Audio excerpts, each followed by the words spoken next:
She looks at you, she says, Dara, I heard your voice. I never thought you would come back. You're not real. You would deny your own mother? And as she says the word mother, like her mouth opens a little wider than it should. And behind her you see the shades of your grandmother and your great-grandmother and your great-great-grandmother. And they all look at you, point, and shout, shame!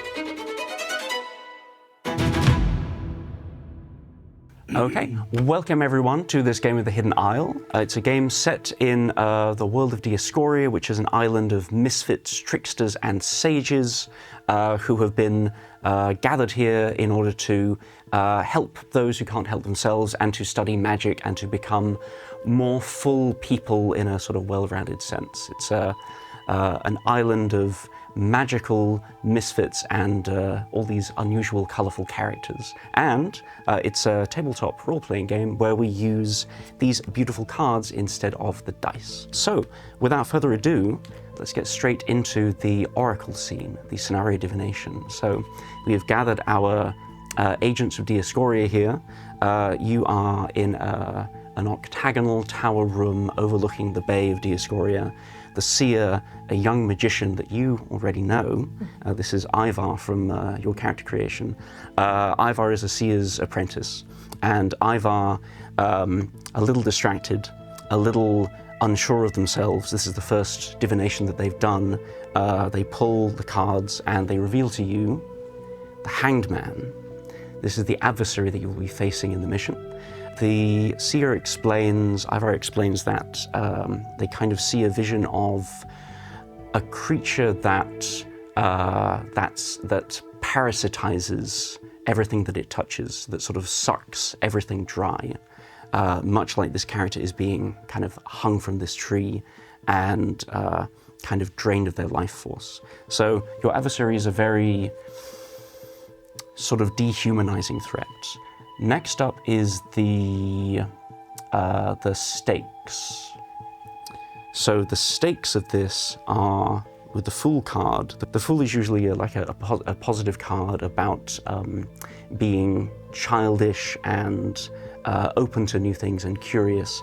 But as Ivar touches this card, they recoil a bit and they say, this is not the childlike wonder of somebody curious and open-minded. This is ignorance. This is the loss of knowledge. This is something precious, some special, unique wisdom being lost, being drained out. And as you look, you see the drops on the Hanged Man card actually pooling out of the card itself. So something is being extracted, and the stakes are, if you're not able to complete this mission, then critical Dioscorian knowledge will be lost, possibly forever. Next up is the mission itself. What is it that you guys need to actually do? And Ivar draws the High Priestess. And as he does so, he looks at the card and flings it away. And you guys see, as it lands in front of you, the face of the High Priestess is actually another face. It's an older man in his maybe 70s. And Ivar says, the mission is to rescue, not Valentin.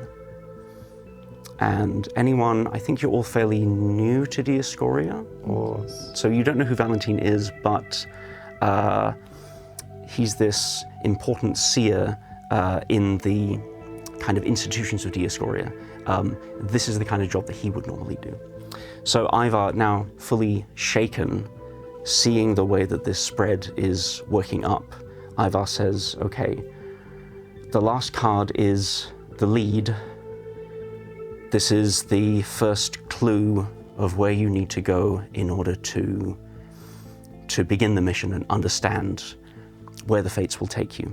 Ivar draws the last card, looks at it. It is the Page of Wands.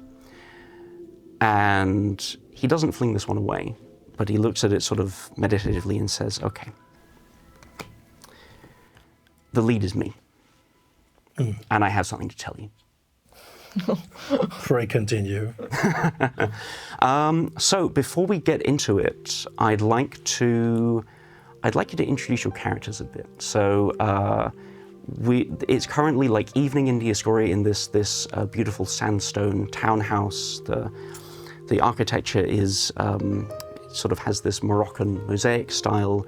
You can see the sun setting over the bay.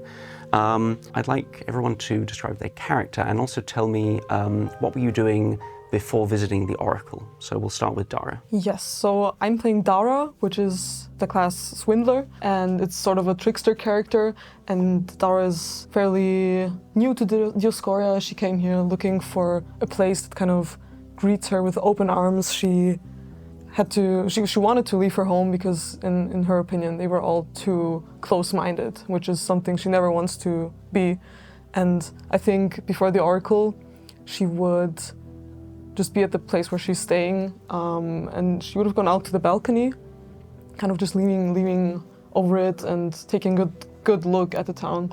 And she's feeling very hopeful that she can soon enough call this her new home. And I think as she does, Abbas, which is a crow that she knows of, I think would be just kind of in the sky, circling around. I think she'd be watching him as well, feeling a sense of belonging with him.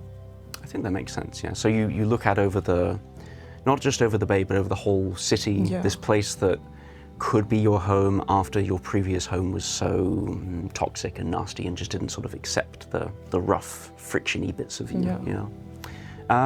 And Abbas lights out onto the balcony and says, can't go.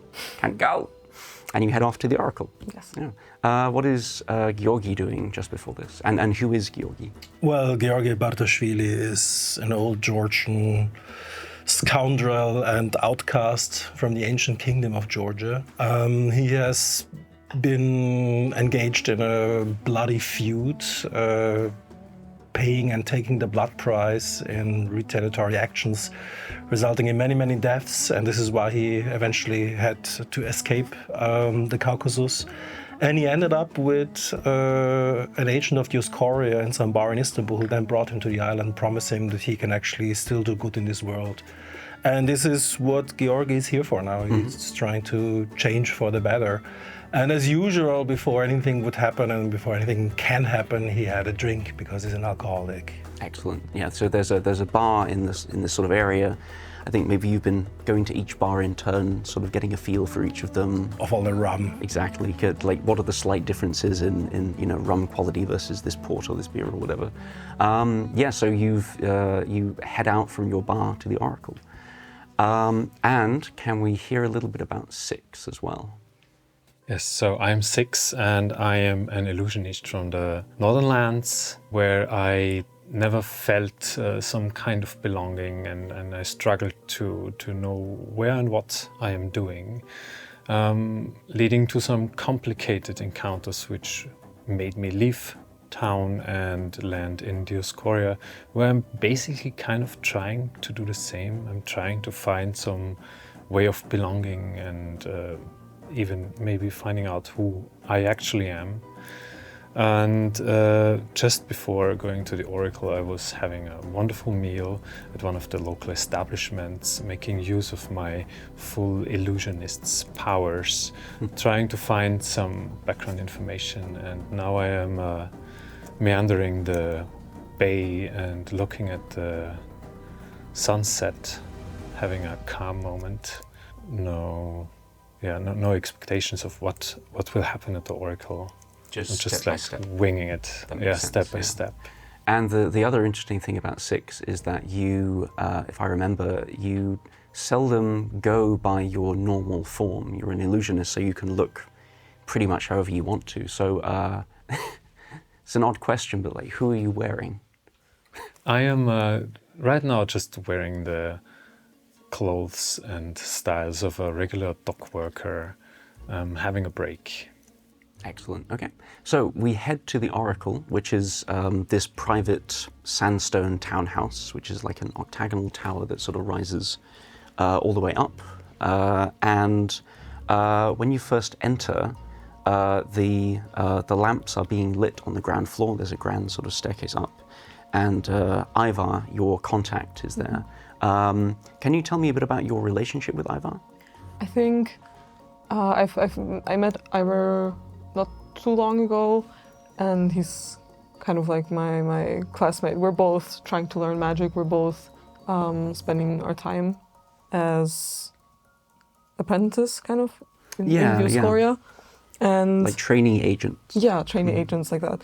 And yeah, we're not too close yet, but I liked him because he's a real hard perfectionist like I am, but in kind of a different way. He really sticks to the rules, and I really like the difference between us. So we're on the way of befriending each other. No, that makes a lot of sense, yeah. The vibe between you, I get, is like, if it's in high school, it's like you had to band together with someone. So when you were like getting lunch in the trainee canteen, in the sort of council tower, that was, he was the guy that you sort of sat with, yeah.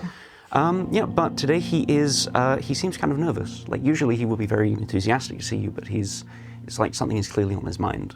And he says, well, you're here for a divination. Valentin, the Seer, is indisposed, but it's important that you have this. It's necessary for Dioscoria that you know what your next mission is. So you show me how, and I can do it. It's okay because you are way better than him. I sense it. Better than Valentin. No, but...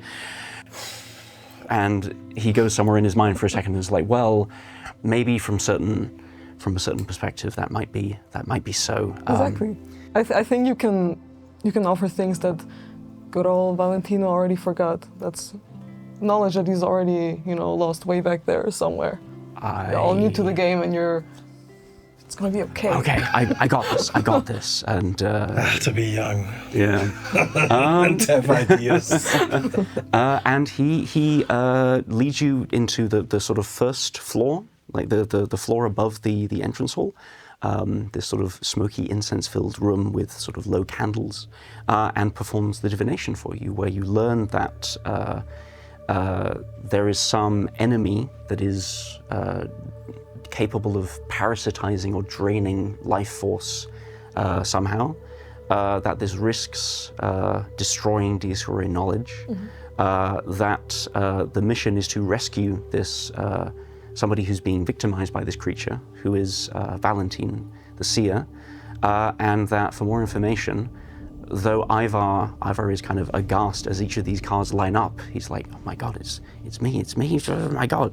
And with the last card he says, okay, I guess I have something to tell you. He says, I was not meant to perform this divination. Valentin is indisposed, but I haven't told anyone about it, and I don't know what to do. Maybe it will be better if I showed you. And he leads you upstairs to the next floor, which, as you open the sort of old, carved wooden door to reveal this beautiful, comfortable room, you see that it's a bedchamber. There's no bed, but there are all these like huge pillows and pilasters, and it seems that whoever sleeps here doesn't really enjoy doing things by the book. They'd rather kind of nest and sprawl, and there's all sort of knickknacks and all kind of objects all over the place. Like the first thing you see is this nest of these pillows with an old sort of 70-year-old man sprawled over them, and you see that his face is the same face as the High Priestess card that you saw earlier. And he is fast asleep, but there are continuous tears running from his eyes, and he sort of sleeps fitfully, sort of jerking around, moving in his sleep. Next to him is a one of these huge grimoires, a huge kind of occult tome. You can sort of make out some of the text from here, but it doesn't seem to make much sense. There's also sort of scraps of paper and letters and sort of this sort of detritus of all of these documents. And you also notice there's like an empty bottle of wine on the table, and the table is sort of the wine is sort of leaked out over it, and there's a dusty old chess set in a corner, which has a sign saying "Don't touch." So, what would you like to? Does anything catch your eye before Ivar kind of explains what's going on here? Probably the grimoire will be some sort of give us some sort of clue of what happened here. But I'm not a man of the letter, so either of you should probably investigate that. I'm just saying, like, I look at Ivar and I say, I don't suppose he's like this because he doesn't have a bed. Ivar chuckles beside himself and says, no, he just molds himself into whatever shape he needs to, and he's fast asleep immediately. No, this is, I found him like this, like yesterday evening, and I don't really know what to do about it. Have you told anyone but us? No. And as you mentioned the book, you will kind of go over to the book and you look at the, sort of close it to look at the title. It says an encyclopedia of demons and demonic entities. And Dioscoria is pretty chill about most things, but the one thing that they do not tolerate is like demonic magic and demonic summoning, because it's so dangerous. And you catch a whiff of like sage in the air. Sage is like the first step in like an exorcism or a banishment.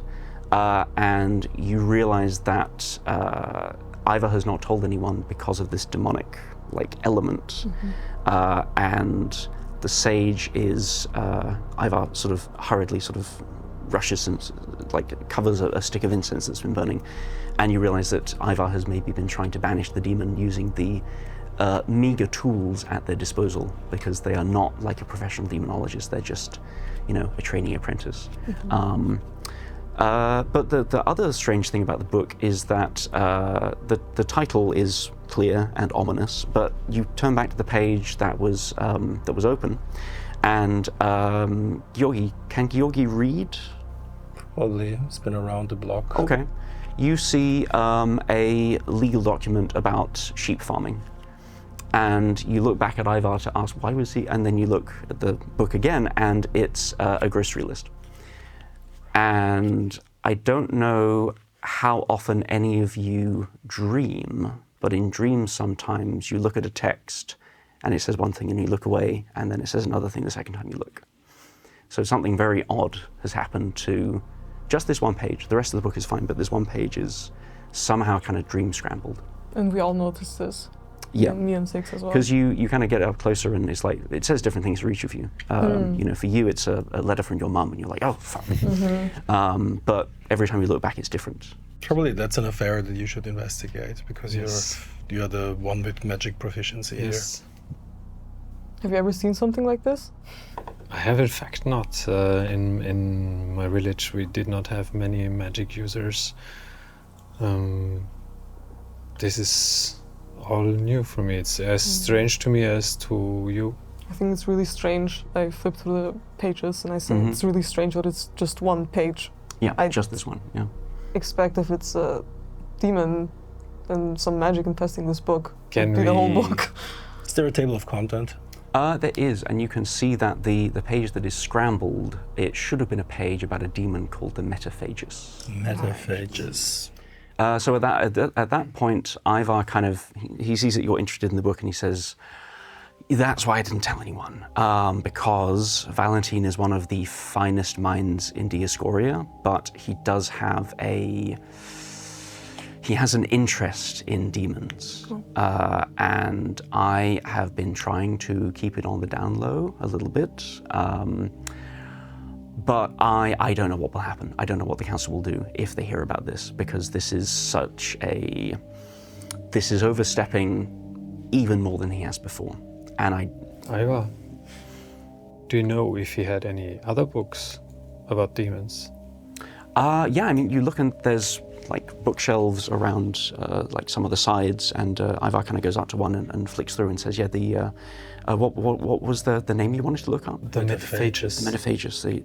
He flicks through and says, the Metaphagus is it's a demon from the darkest, most kind of tormented pits of the soul. It feeds on memories and dreams and knowledge, and is drawn to people who have the strongest emotions and the deepest wisdom. And it can be summoned, like for summoning instructions, see the Encyclopedia of Demons, and for banishing, there's no instruction for banishing. It says the last person who tried this did not end well for them. Ivor, I didn't know you do demon stuff on the low. I don't, it's Valentin. I'm trying to just like, he's out here like breaking into the demon prison at night and like summoning these things. The guy messed around too much. Has he ever talked about this Metaphagus? Why did he particularly have interest in that one? He never talked about it, but Ivar looks back at the book and he says, it feeds on knowledge and wisdom, okay, and strong emotion. So I don't pry into my mentor's affairs, but a few days ago, he shut himself up, didn't want to talk to anyone, and when I came by to check on him, he shouted at me to get out.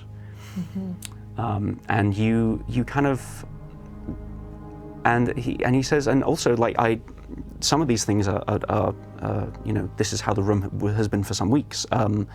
But the chess set is usually here. Maybe a move has been made or something. But the wine is new. That's usually like a place of honor, like displayed on the bookshelf. And all these documents, all these pages are new. Maybe he just kind of threw a bunch of stuff around. And you do see there's a lot, but there's one that's actually scrunched up in Valentin's hand. Mm-hmm.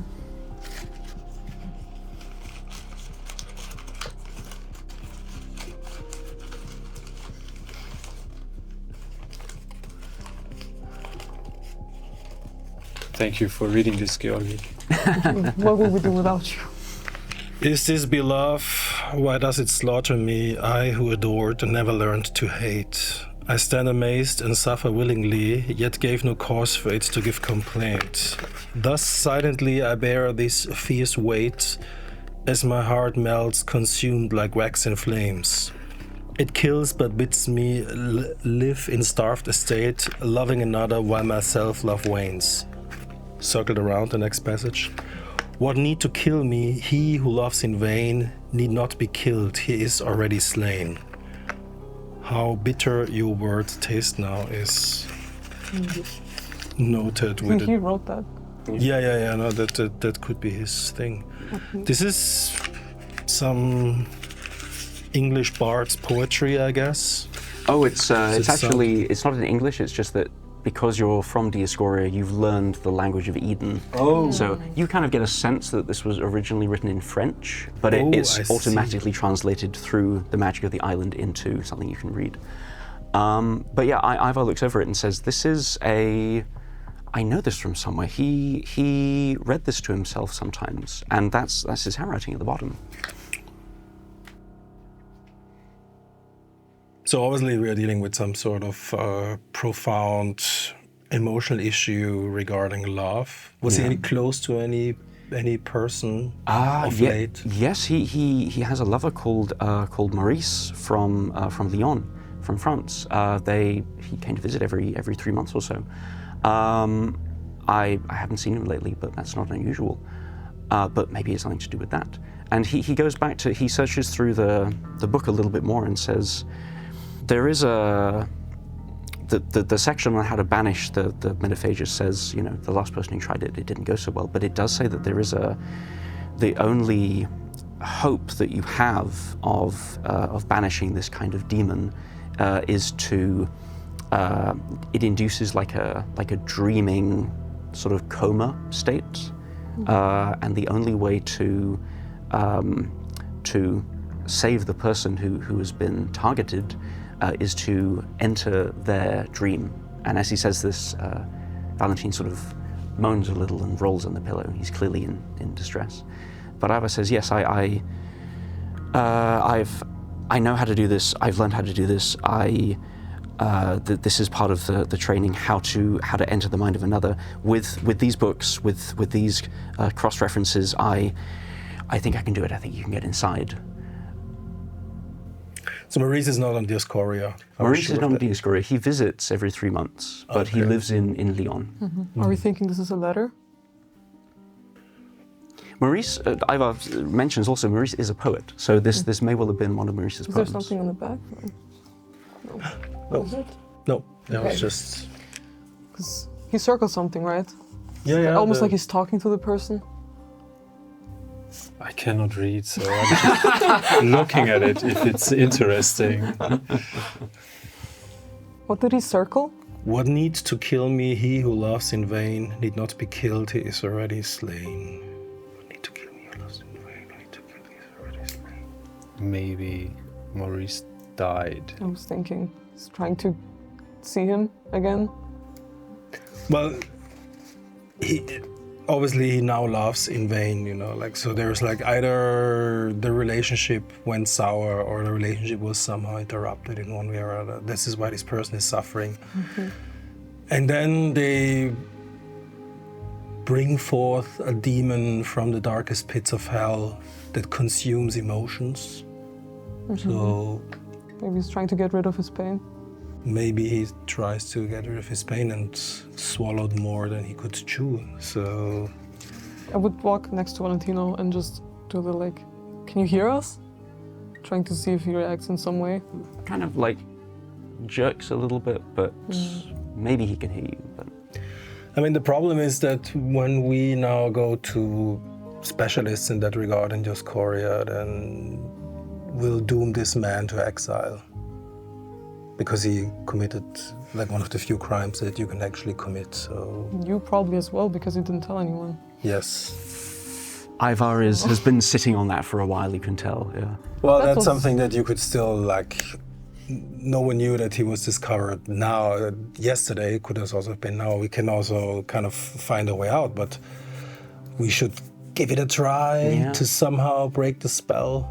And the other thing that Ivar says is that Valentin he went to these places, he studied these extreme creatures, these demonic entities, not because he wanted power or because he thought that they could benefit him in some way, but because demons and angels and jinni and humans and animals are all part of creation. They're all part of this, wonderful world that all sort of locks together. And he thought there was no sin, surely, in just trying to understand the world we live in and the creatures that inhabit it better. It was all for knowledge, because Valentin is one of the oldest, wisest seers of Dioscoria. He has cast thousands of fortunes. He has guided hundreds of hands, hundreds of groups of agents. If he's not just a demonologist, he's studied all kinds of things. And if we lose him, if we lose his memories, his wisdom, a huge piece of Dioscoria will be lost. I am silently studying the room, looking for something that we might have missed or a sign of another person being present in the last 24 hours or something. There's no sign of maybe survey or study or something. Pardon? Maybe like a survey or a study check, perhaps. Yeah. Which would you like to use? I'm gonna use study. Okay. Yeah. So we'll do a sword check. You get one for free just because we're doing a check. And I have 2 points in study, so I take 3 cards. Do you want to use your burden or your ideal, or maybe an item to? Not yet. I think this. So with the burden and the ideal, you can always kind of add in the like an add-on card. Yeah. So for the burden, you always take another card, and for the ideal, you take one less because it's hard to live up to your ideal, okay. but it does boost the number on the card. Right, okay. And items just give you another card as well. So swords are trump. Okay. You've chosen a card. Okay. I have chosen my card. I have the Eight of Pentacles. And I have the Nine of Cups. Oh, okay. So not trump, but you do beat the 8. And if he would have had a sword, he would have, or if you would have had a sword, you would have won because it's the trump, because the skill we're using is a sword skill. Exactly, yeah. Okay. So whatever suit is trump, those cards, that suit can only be beaten by other cards of that suit.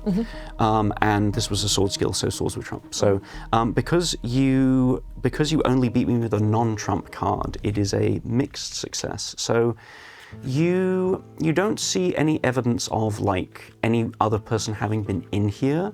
You do see, again, all this sort of detritus, these documents, the bottle and the chess set and all of these pillars and stuff.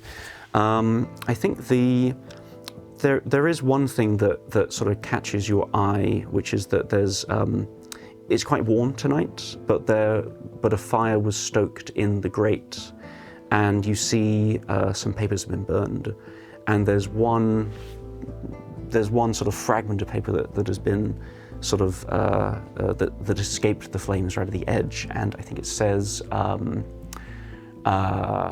but we both deserve better, my love, and I can't bear it. Okay, so there has been some sort of a back and forth communication between a loving person and Valentin. Yes, but you see no evidence of that person being in the room. Yes. So maybe it was sort of through letters or notes or something. Yeah. Yes. All right. Okay. Ivar is getting increasingly nervous and has kind of looked through enough books at this point that they're kind of gathering candles and incense and sacred symbols and things, and they say, yes, okay, so I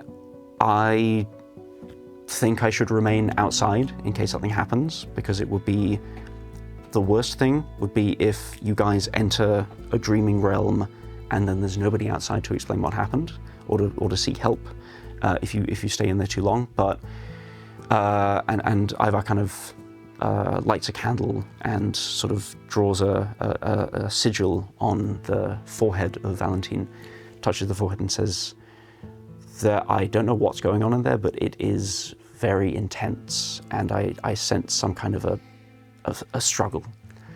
I think if you want to go, then sooner would be better. Okay. How do we go about this? How do we enter them? How do we leave the mind, actually? Oh, how do you? Yeah, there's more. So let's talk about the entry and the exit. Okay. I think the.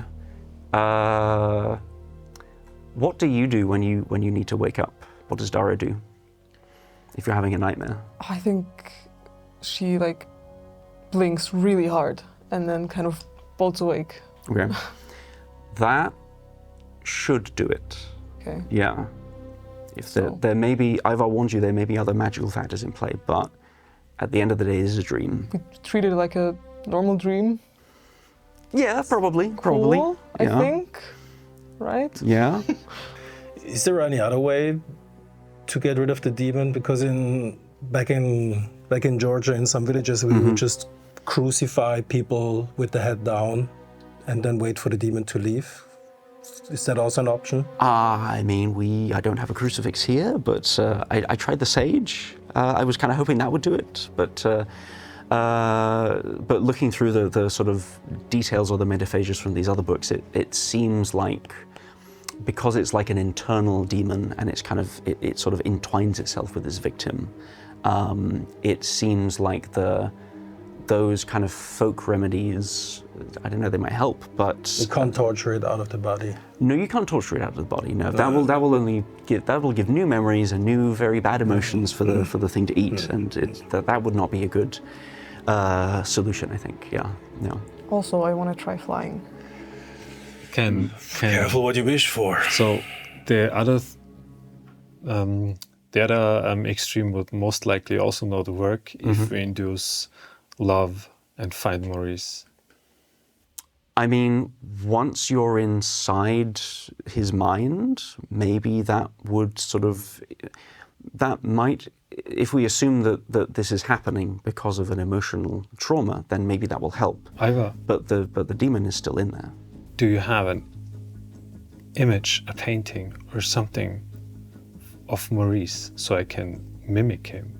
Oh, okay. Oh, wow. Interesting choice. So Ivar says, I have just the thing, and goes to, on the nightstand beside the pillows, there is a beautiful book with gilded lettering, and it says Poems by Maurice Sèvres, and it's signed on the title page by Maurice to my love. And then on the next page there is a woodcut illustration of Maurice, and you see this kind of, it was taken, this book was printed several decades ago, it's quite old, but you see a young man, kind of powerful and fit, with these sort of long kind of ring curls, and with sort of a gilded doublet.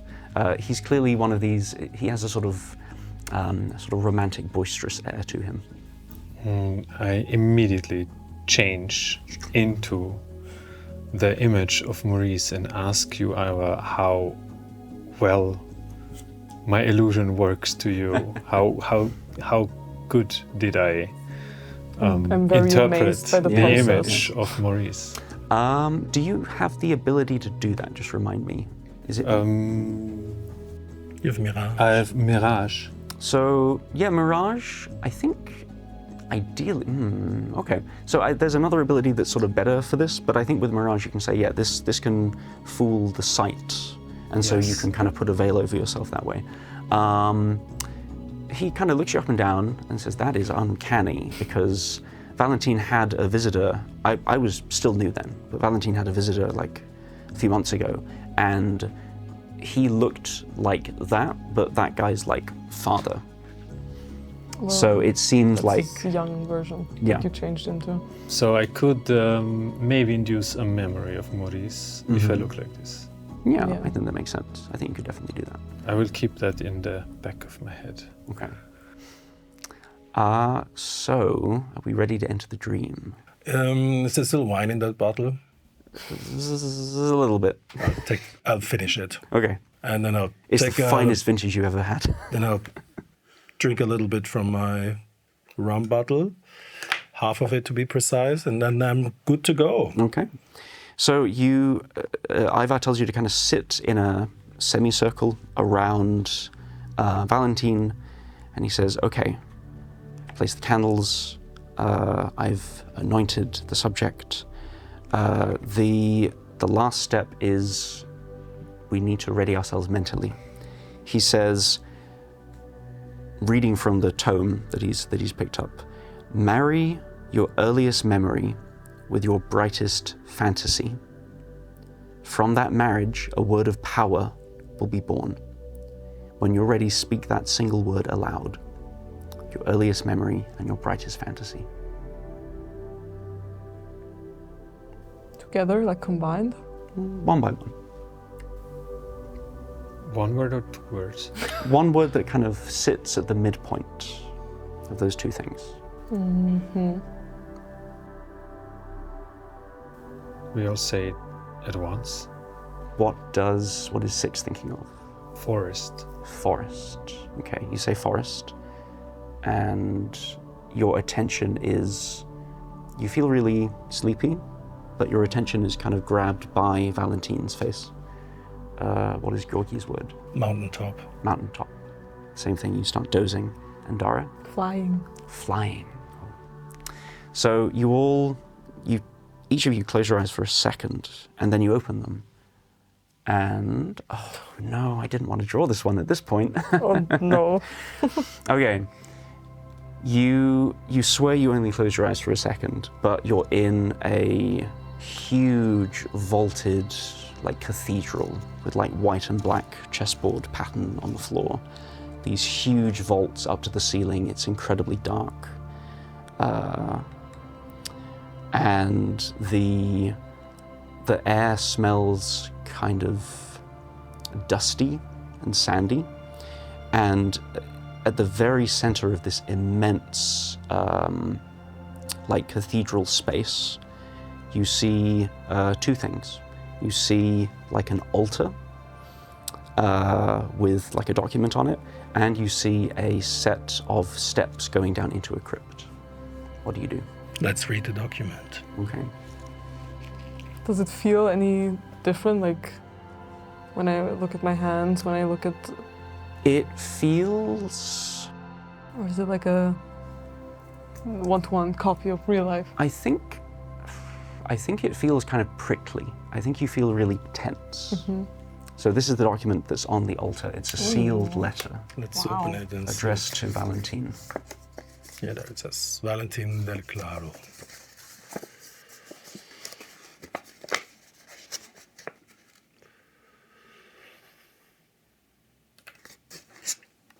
Oh, Do you want to read that out loud?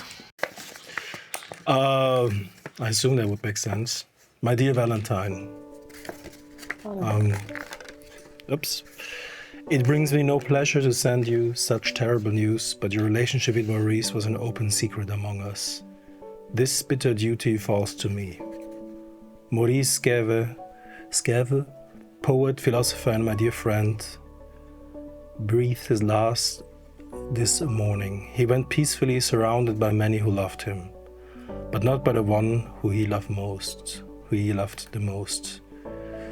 If I can be of... And then the words start to... Yeah, as you read the end of the document, as you read this part where you learn about Maurice's death, you're all hit by this wave of like sadness. And you each think about like something or someone you lost, sort of involuntarily. It's like an intrusive thought.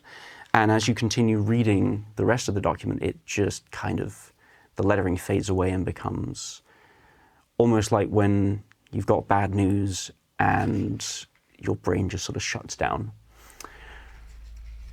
And at that moment, all of the torches in the cathedral snuff out. And at the very far end, there is a huge double door that creaks open. And out of it steps this swirling mass of faces and figures and memories. And the whole cathedral, you feel that in the pit of your stomach, the whole building just sort of begins to disintegrate from the roof downwards, and the marble floor starts to kind of come apart. What did you said there was an entrance at the altar, right? Yes, so there's a set of stairs down going into the crypt. Is there something happening with the stairs? I think we should Around. The stairs seem to be the most secure part of it, honestly. I'm quite spooked by this. I've never seen something so Yeah, let's not. We can't, this is strange. nothing we can fight. We need to run. Yeah. So you book it down the steps, and it leads down into this sort of deep, dark crypt. Bones in the walls, and these sort of skeletal arms reaching out for you, trying to grab you. The roof is still sort of coming down behind you as you run, but you continue down the tunnel, and you find yourself... Okay. Is that the page? This is the Page of Swords. So we're going to enter a new part of the dream, a new scene. Mm-hmm. The Page of Swords is about like apprentices and learning new things and like new knowledge, young, passionate people. So I think the scene that you kind of emerge into is you're continuing down this tunnel. There's a like a door at the far end. And you open this old sort of oak door, and you find yourself actually in a sunlit meadow beside a rolling stream that is sort of bubbling along beside you. And you see that you've intruded into a picnic. there are these sort of large wooden tables, these wooden benches that have like food and drink and treats on them, and there are 20 or 30 kind of well-to-do like students and poets and people kind of sitting at the tables of this picnic. And as you pass through this threshold, you feel one other thing, which is that you feel the magic of the ritual kind of kicking in. You feel that Ivar has kind of given you something else to help you on your journey. So I think actually, yes, you feel this same sense of newness and learning. That's actually works quite well. You feel, this is the Page of Cups, so 6 feels a sense of inner kind of curiosity and intuition. You're wondering like how all of the pieces of this mind fit together and what else you will find in here. So you have a feeling of that you will be able to tap into this feeling of intuition like later on, this gift that Ivar's given you. And Georgi, yeah, that kind of works. Ooh. Oh God. Georgi feels a deep sense of trepidation because Georgi has the magic of the abyss. This is the place where all things begin and the obliteration to which all things will return. So these are your vision cards for the session. A vision card, you can kind of play it at the table in order to get to see a brief snapshot of a future or like a snapshot of the future or the present or the past. So you could play this and you could say, I want to know more about the past of this young, curious person. Or you could play the Page of Cups and say, I want to see what's in the future for this person who's working through some emotions or something. And then we sort of narrate a little like 5-10 second scene about what you kind of see. This is a dream as well, so they could have unusual effects if you wish. These are my vision cards because they are from the scenario divination itself. So I'll just play them as they come up. We can use them in any given moment. Yeah, you can just say, okay, I'm gonna play this vision card. And the other thing that you feel is a sense of good fortune, because Ivar, as the Seer, has not only given you these visions, this ability to see into the past, the present, and the future, but also, and we should keep these secret because it's more exciting that way, gives you these fortune cards. So it's 2 per person, yep. And you can play these to modify the outcome of I'm allowed to challenge look rules. at it. You can look at it, but it's more exciting if you kind of play it in the moment. I think I kind of get the sense that this is Ivar doing some help or taking care of us. Actually, do I feel like the people around us notice us, or are we like a silent bystander? Yeah, so you kind of tumble out of this door. The sound of this horrible experience sort of fades behind you as the door shuts with a snap. And everyone looks at you in that really awkward way when you're kind of the last to arrive at a party and they're like, what are you doing here? Oh, okay. And anyone who wishes can make a survey or a study to learn more about these people, or you can just sort of go with the flow if you wish. I think I would immediately go up to them and say, "Oh, are we interrupting?" Because I'm curious as to what how the people would react. Are you interrupting? They say, no, the more the merrier, but you're going to have to start at the bottom of the table. Because you see that these long tables there's a long tablecloth that's been sort of put on across many benches and tables, but they all form one long table. And at the very top of the table is the very same man that you saw in the book, Maurice, with his long flowing raven-haired locks. Good that I do not look like him anymore. Good for clarifying That'd that. be Yeah. I confusing. was gonna say. Yeah, the dream messed a few things up. So Yes. Right. Yeah, so they point you to some seats at the very bottom of the table, and these are very these are like poets and romantics and students and stuff. So they're the sort of people who have like more time and money than they know what to do with. There's one at the very bottom who says, "Oh, I hope you have better luck than me." But there's to get to the top of the table where the popular kids are. You've got to impress each person in turn with a trick or a trade or some feat of wit. And he looks down and he says, "My limerick didn't cut it." And I'm not going to make up a limerick on the spot, but it's absolutely dreadful. Okay. Yeah. That sounds maybe like your type of challenge. Maybe. Is this something- Or some cool illusion shit. Or some cool Should illusion we shit. should we do it individually, I think we can or try like to and pull off see something who makes together. it the furthest, or A should we race, do it one as a sense. team effort? No, let's go one by one. Like whoever has, if one of us makes it to the top of the table, you know, that's as much worth as anything. I'm not sure if I can just fist fight. That poor poet. Yeah. Or Fight your way to the- arm wrestle maybe? I can definitely arm wrestle any of those people. Do you want to try maybe a skirmish challenge or something? Yeah. Yeah. So like, who's here? Who's stronger than It's gonna be me? pretty easy because they're all a bit weak and reedy. Yeah. So how much? You have 2 in skirmish, I think. Yeah. So I'll take 3. Okay. What is the trump? And do you want to use your burden or ideal or anything like that?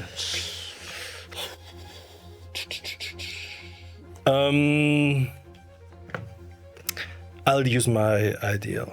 Okay. You'll be idealistic about it. So then you give up 1 card because it's hard to live up to your ideal. But Right. you can just put it in the middle of the deck. But you get, I think, +3 to all of the numbers on the cards. Yeah. Okay. And I'll be continuously talking to the person I'm arm wrestling, telling them Okay. how much I understand, how hard it is for them to be such a meager, kind of a weak-armed person, try to wrestle like such an imposing, aggressive Hulk like myself. Yeah, But they shouldn't yeah. worry. They shouldn't be anxious. They just let go of the arm, let go of the arm. You know, there's nothing to be ashamed of in losing. Nothing to be ashamed of in losing. So this person is like they look like a poet in all of the terrible ways that you would expect for that, and they Poor just kind person. of, as you keep psyching them out, they just stare into your eyes more and more and more, and they're like, yeah, no, it's fine, it's fine. Do you have a card? Yes, I do have a card. The 6 of Swords. I also have the 6 of Swords. Oh, sorry, yours is the 3 of Swords. Yeah, but I have a +3 on my Oh, of card course. numerals. And players win draws. I wrote that. Okay. 6 Okay. of Swords. Nice, 3 + 3 nice. equals. Go. Oh my God, this bastard is Yeah, strong. What the hell? What are they feeding them in these dreams? It's a demonic strength. You see that the poet is actually, he kind of does a little, his other hand is doing something else under the table, and you feel a surge of like, there's some kind of magical energy that is just put into his arm. Yeah, but nothing beats, No. cabbage and pig meat from the Caucasus. He's like, cabbage and pig meat, but those are the reagents for the spell. And with that, he loses the arm wrestle. God, witchcraft. But I think that I don't know, I think that there has to be a complication because we both played Trump as well. Yeah, I think maybe. maybe I'll strain a muscle or something. Oh, I mean, a think dream. so. Wait a second, I'll dream. I think we can bend the rules a little bit because it is a dream, but I think that you kind of can see that you have that prickling feeling from before is gone. It feels actually just like a normal, like as though you're awake. And you seem to all have the same feeling of being in your bodies as usual. So maybe we can try some dream logic because that'll be fun. But it's not like, your arms are going to melt away at the first. Like you still take harm, for example. I think maybe it's harder than you thought, and you take 1 like physical harm, but you can choose which suit to put it in. Interesting. Yeah. Interesting. Probably gonna take some emotional harm because I'm Got extremely humiliated. got almost humiliated by a guy half my size. Yeah. But And half my age. you do see down you sort of move up a few steps on the table, and Maurice actually sort of sees you struggling and okay, you sort of caught his attention a bit, but he isn't moving yet. What are you guys trying? You already got an idea. Yes. Go on. So I'm gonna do a mirage trick and mirror the person, trying to convince them that I'm actually them. And they have to step down. Okay. And I'm also gonna use my burden. I'm gonna be mean. Oh, And I'm gonna expose some of their weaknesses The voguing challenge. that they didn't actually want to tell. interesting. Okay. So what do you? I guess, yeah, maybe you learned something about Maurice from all of the sort of documents strewn on the floor and stuff. And also, like, you pick up just you notice a few things about him that you can kind of make fun of. Like, something like a loose thread in his tunic or, something about the way that he's holding himself. So I think this is probably, because this is Mirage, which is your ability. Yes. I think that the more it's that you can fool one sense at a time, and then as you fool more senses, you take harm. So you can do like a visual mirage, and that's for free, but a visual and sound would cost 1 harm, for example. So I do only the visual and rely on my convincing skill to talk to people into it. I think that makes sense. I think so. Draw convince as normal, but I'm going to say because you're using this ability, and it's him, right?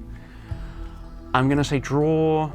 You would draw 2 more cards, but because you're specifically zeroing in on him on like details, I'm going to say it's a bit harder. So you're really going to draw 1. So draw convince as normal.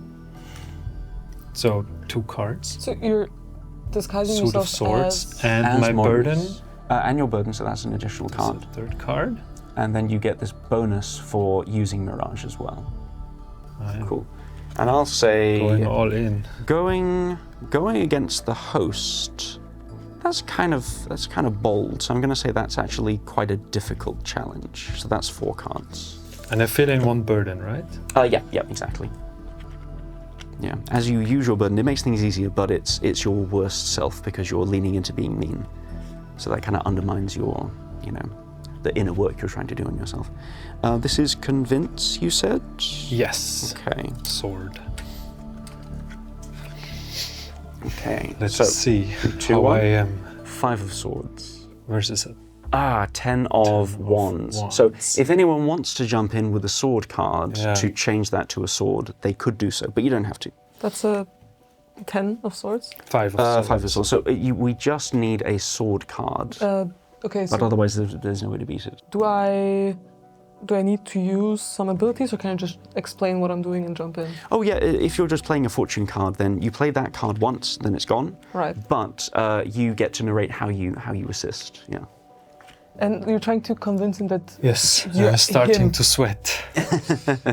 Yes. So you start you start trying to pick on him. Like the mirage is very convincing, but it's you being like mean and trying to sort of trying to be trying to read him, like, oh, this thing and this thing, this, like just sort of making fun of him.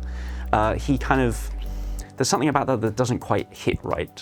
And you can kind of see there's a bunch of people up at the head of the table with him who are kind of his entourage, and they're like, oh no, it's so gauche, sorry. I think I would step in and just say, a fool would see that this is the real guy. I mean, have you seen his face? He looks all sort of deformed, and like, you guys, like, point to the friends, you all don't look better either.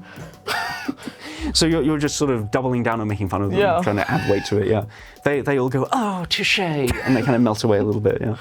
Yes, well, which card are you playing? It's the 9 of swords. Nice, okay, so the card you played is now the 10 of swords because I already moved it away, but it inherits the suit. So yes, you succeed on the challenge, so the entourage kind of melts away. And I'm very grateful. That was really cool. You're really cool. I have to prepare better next time. I aspire to be as mean as you. Young people. So Maurice kind of makes a show of being like it's like you've hit a bit of a nerve. He's a little bit vain, like two people picking on him and insulting all of his friends. It's like, okay, we respect the wit, the hustle, and okay. And Maurice actually comes down from the head of the table to you guys and says, "Hi, so I'm, like, to be clear, it's all just in fun. Like, there's no pressure. You don't have to, make fools of yourselves. I know these situations can be a bit daunting. I'm Maurice, by the way," and he extends his hand. I'll shake his hand and introduce myself.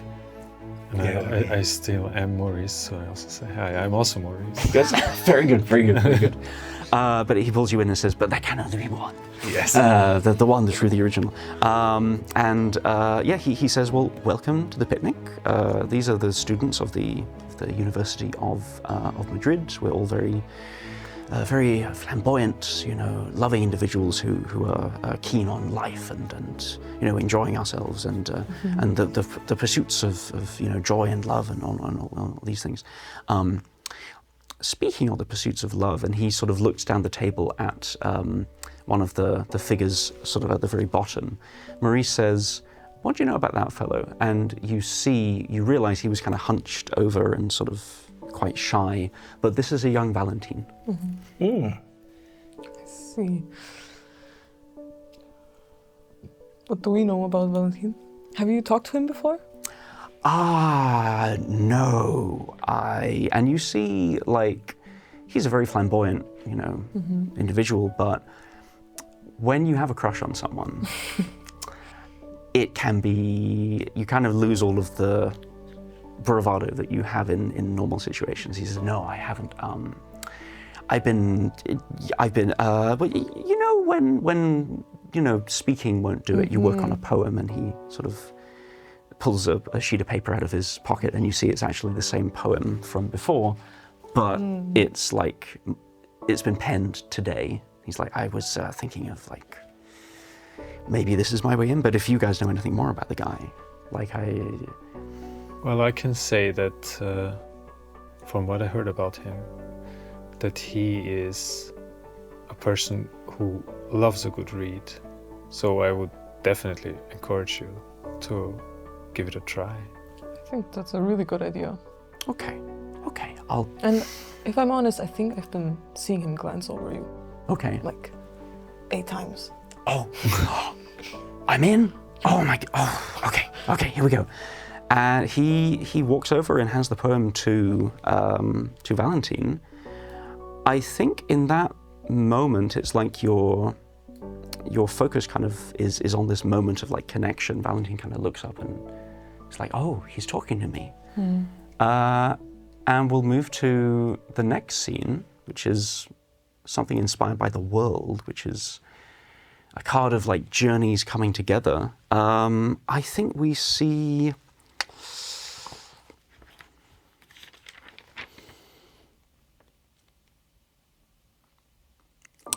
I think we see the two of them, like, it's like the poem kind of is the focus of your attention, and you focus on this sheet being passed from one hand to another. And when you kind of blink and look around, you realize that we're now, it's the same poem lying on a side table, but we're now somewhere very different. We're in a student dormitory. And there are, like, it's getting very dark outside. The sun is just the barest glimmer over the horizon. The architecture is very kind of, it's a sort of medieval crumbling stone. There's one single candle kind of flickering heroically, because students, like, they can't afford to have more than one candle going at once, like, they're poor. And you see there's like a bed inset, like a very sort of simple bed, but it's sort of inset into the wall with like a curtain that can be drawn over it. And you see the poem on the side table for the bed, and you also see it's just been placed there by Valentin. And Valentin says, he says, "When you gave me this, it shook me, and I am so grateful. but I don't see how I can turn this opportunity down. And Maurice says, I don't want you to leave the university. I know that this scholarship, this opportunity means a lot to you.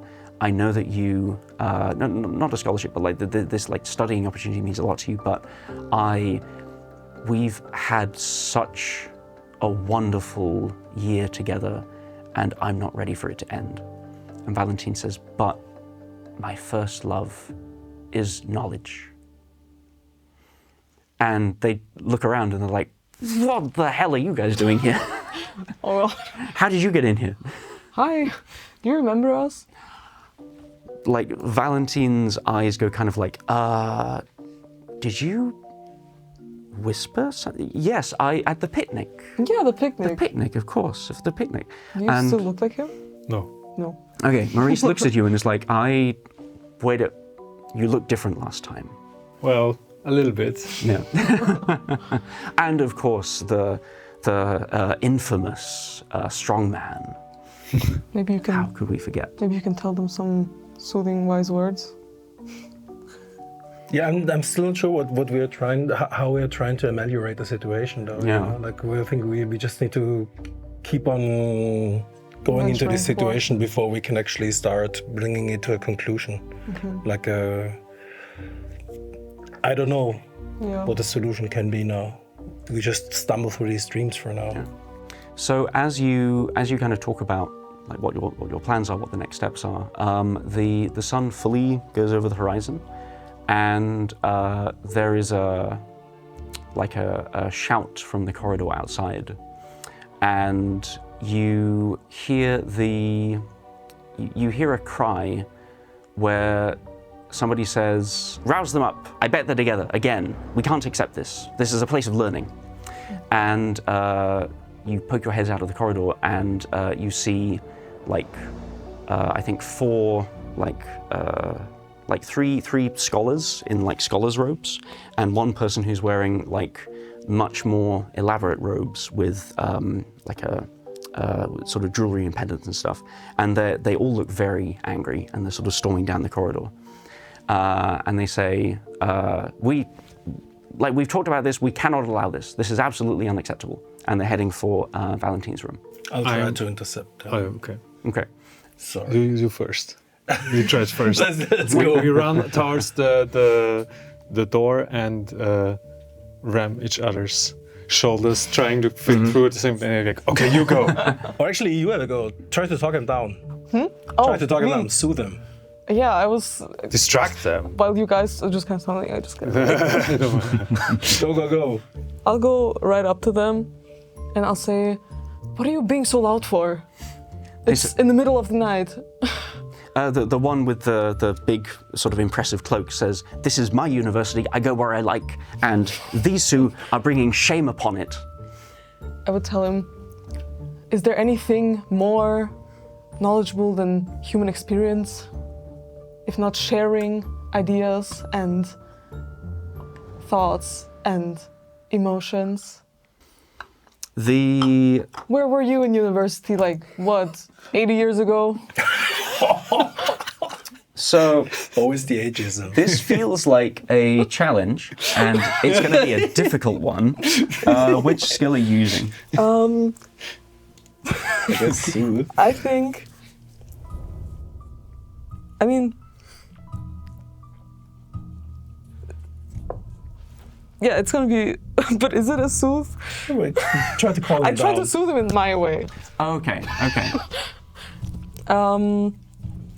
I mean, I try to soothe him, but I guess in my idea, I'm soothing him. I'm like, oh, I'm being honest, and he should just accept the truth, and he should just be okay with it. But obviously, in his point of view, I'm being a bit provocative and anything but soothing.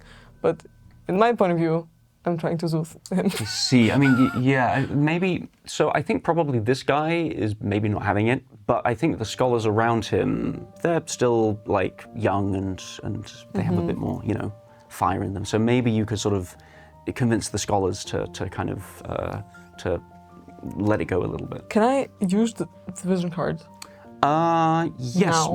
What kind of? I would like to see into the headmaster's mind and kind of get an idea of if they also had this maybe young love. Oh, the vision card might do it. So yeah, you kind of tap into this feeling of like being young and being curious. Yeah, exactly. And you try to figure out if the master of the university before you has. And I'd love if to you- get if like you a ever had key that. information, like a place or a name or Yeah. an experience, something.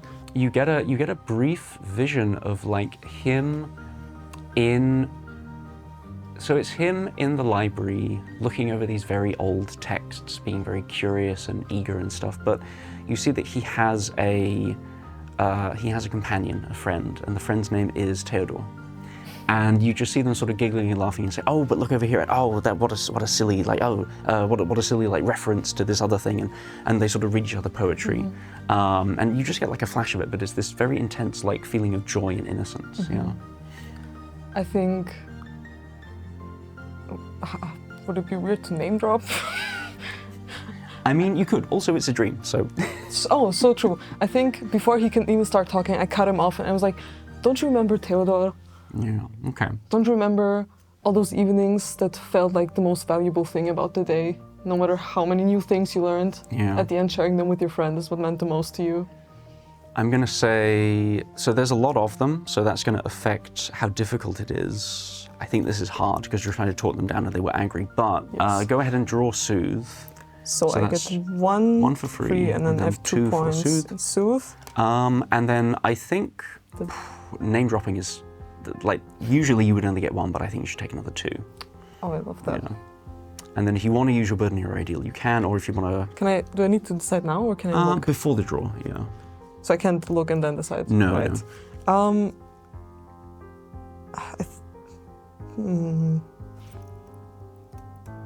Yeah. I think I might use my ideal. What is your ideal? Acceptance. Like, Because it's like you're not accepting it, but you're trying to encourage them to accept it. It's kind that- of beautiful, yeah. Okay, so you give up 1 card and then you get but plus always, 3. you can always say Yeah. all these things to yourself and be, but you can always say these things to friends, but then never actually change them in yourself. Well, in a way, it's easier to use it on other people. Yeah, exactly. Yeah, so by using your ideal, fill in a 1 Yes. progress And mark then I for your get ideal. rid of a card, Yeah. or You give up a card, but all of the remaining ones are plus 3. so. Can you read them first? Yeah. No, you have to. You have to. Blind one. Yeah. Yeah, it has to be blind, and then. Let's hope this. So you wasn't have too good. 4, and I have 4, I think. Yes. Okay. Cups, please. Cups. So I get a plus Okay. 3. Plus 3. Okay. Okay. I have the Ace of Pentacles. I have the 9 of The cups. 9 of Cups. Okay, so 9 is trump, so that wins. That's a big win. Yeah. Also, you wouldn't usually tell your players this. I had this, but I really wanted you Oh. to succeed, so I That's picked a beautiful. slightly easier card because I think the name drop is so powerful. So he at the name Theodore, he just kind of falters and says, "What? How do you?" And it's like his eyes go kind of silvery for a second, and as he sort of remembers this moment, and he says, He looks at the scholars, and they're like, I mean, we're young too. I don't know. And he says, they have 1 night to say their goodbyes, because that's what Theodore got. And he storms off. I go. Yeah. And I run back to you Yeah. guys. Say, they're gone. Yeah. So you GG. Yeah. So as you run back, so you see Valentin and Maurice are back in the room. They're like, Yeah. what was going on, mate? They give you another night to stay together. So they won't bother you for the rest of the evening. No stress at all. I think this is a sign, my love. I think this means that I have to leave. And Maurice sort of sighs, kind of accepts it. So you successfully, you sort of redirected the dream with this, and you feel there's like there's a gust of wind as you feel the dream change, and it blows out the candle, and your You're plunged into the darkness of this student dormitory. And you hear, so you all hear this voice say, "Do not keep me from my prey." And you feel hands on your body, like pulling you down. Oh God. And I need to ask, what...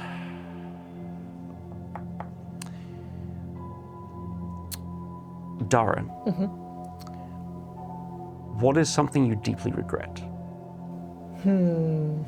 I think the night that I left my hometown, me and my mother had a huge fight. And during that fight, I, not on purpose, but I managed to destroy something that was very important to her, a sort of like a family heirloom thingy, and I just left. I couldn't deal with it, and I didn't apologize or look at her twice. I just left the house, and I regret not staying there. Okay. For that moment at least, or apologizing ever for it. Yeah. And just leaving that, like, I didn't care about it at all. Okay. You all land in a shallow pool of water. There's darkness all around, but you can see the sort of the immediate vicinity of this pool. It's a very flat, very still pool. And over to one side, you hear weeping. And as you kind of get your bearings and your feet, you realize that you're stepping on shards of pottery. Oh God. So we're all in You're this all together scenario. still, yeah. You can see me visibly distressed by this, and I just kind of like, I didn't want that. This is bad. I did something that I regret, and I feel like it's fucking playing with my head, this demon. As you say that, the weeping stops, and out of the darkness comes a figure. Would you describe your mother?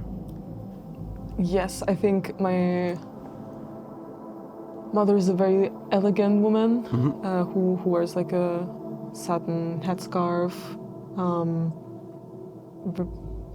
in like a deep red, and like her grayish hair kind of poking out at the front. You can see her loose, and this loose scarf. Stepping forward, and I think she would look at me with like a very sad look in her eyes. Yeah, she looks at you, she says, "Dara, I heard your voice. I never thought you would come back." You're not fucking real. So- I try to convince myself and kind of get myself out of the situation. You would deny your own mother? And as she says the word mother, like her mouth opens a little wider than it should. She grows a few feet, and behind her you see the shades of your grandmother and your great-grandmother and your great-great-grandmother, and they all look at you, point, and shout, "Shame!" God, I think I would fall to my knees and cover my eyes. Okay.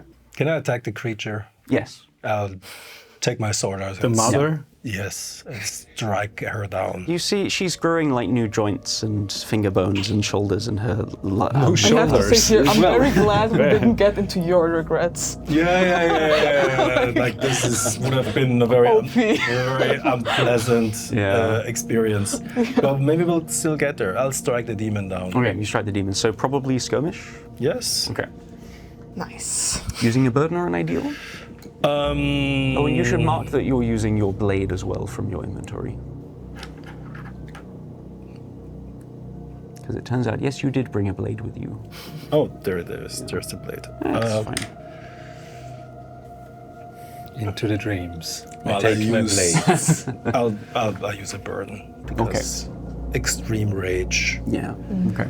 is just something that lends itself to the situation. Striking old mothers.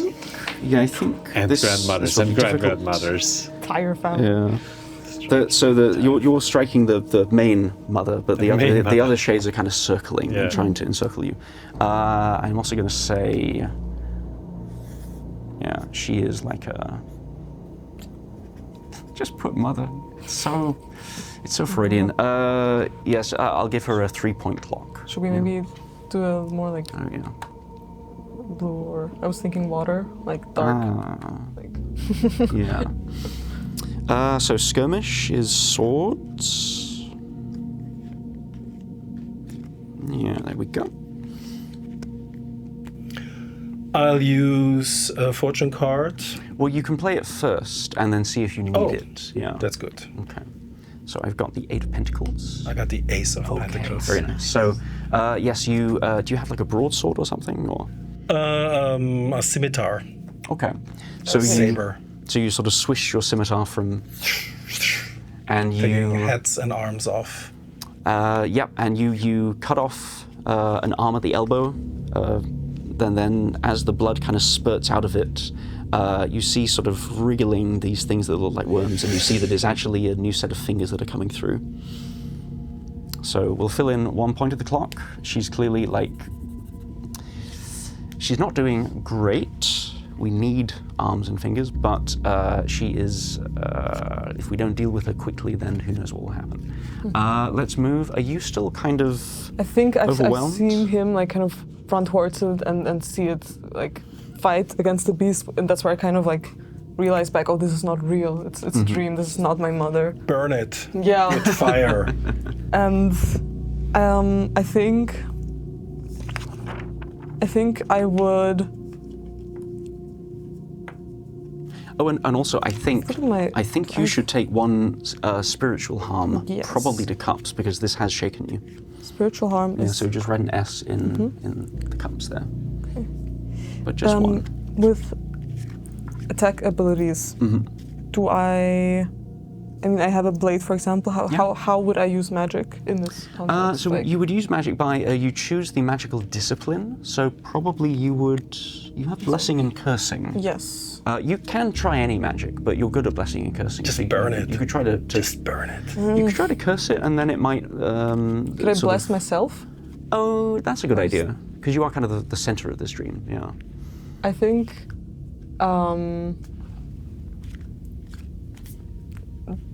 Does the blessing have an like? How would this look?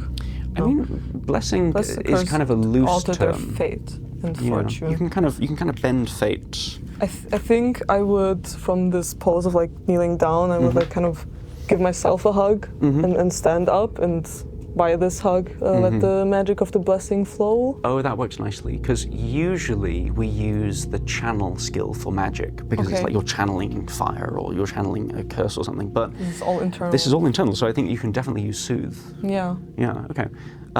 So you're just trying to kind of hug yourself and remind yourself that Yeah. this is not all there is. Yeah. This is a misinterpretation, like a distorted mirror of what's going on inside you, but it's not real. And I think I would just say it kind of to myself, but to her, and in a more confident manner now, in a more soothed manner, I would say I'm not in the wrong for choosing myself Yeah, that's nice. to her. So again, this is going to be difficult because this is everything you ever hated, Yes. all in one place. But go ahead and so it's 1 for free, 2 for the skill. And do you want to use a burden or an ideal or something? Yeah, I think this is the perfect situation to use ideal because it's acceptance. Yeah, that will make it harder, but it works with what the character's going through. Yeah, with what Dara's going through. Do you want to risk it? Yeah, sure. Okay. Let's risk it. I hate having to blindly choose Give me which one of card. your precious cards. It's fine. Okay, so this is what suit is This that? is cups. Cups. Oh, sorry. Okay. So, you ready? This, yes. Okay. I have 9 of cups. I have the 7 of cups. Ooh. But I would like to use my. You have the acceptance. I would like to use. Oh, You have but the you acceptance. used the ideal already, so actually that's Oh a 10 wait, cups. I didn't It's a add 10. it. It's a 10. It's a 10. It's a 10. It's a 10. Oh my god. You just pip-hit at the post. That's fantastic. Yeah. Thanks. So you hug yourself. This feeling of of self-acceptance and calmness and warmth kind of floods over you. You feel for a second the warm sunset glow of the view over Dioscoria, your new home. You feel the warmth of the rays from the balcony where you looked out before starting this whole mission. And you feel the warmth on your skin, and you feel that you are enough and you are accepted. And that your real mother, this weird, corrupted version of her, whatever they think, that doesn't matter. It only matters to you. And yeah, as you say that line, that what was it that you said again? Wait. I'm not selfish for choosing myself. Yes, I'm not in the wrong for choosing Yes. myself. Yes. And you say that, she like flinches, and you see like sparks from the wound that Georgi made, and the fingers sort of slither back up, and the whole arm kind of retracts. Is Six doing anything in this moment? Well, Six is not a fighter. Six is also overwhelmed by the fact that they are standing in water, because Six really dislikes water. And the only thing that I can think of is like, can I read the demon's mind? Ooh, that's interesting. What, your power is mind reading, right? Yes. Do you have the exact ability on the back side of the sheet? Mind reading. When you take this ability, start a 4-segment mind fracture clock. You close your eyes and enter another's mind seeking information. If they are magically or mentally strong, they try to force you out. Face a channel challenge. On failure, you gain no information on anything but a total success. Advance the clock. When the clock is filled, take 1 trauma. Okay. So the clock is like, as you read more minds, your Yes. own mind kind of takes damage potentially. My mind clock stands at 1/4 filled. Okay, because you've already had an encounter before this, yeah. I'm And going to say... I'm taking my ideal, which is that I am intuitive. So you're trying to feel your way through this Yes. mind. Okay, that's nice.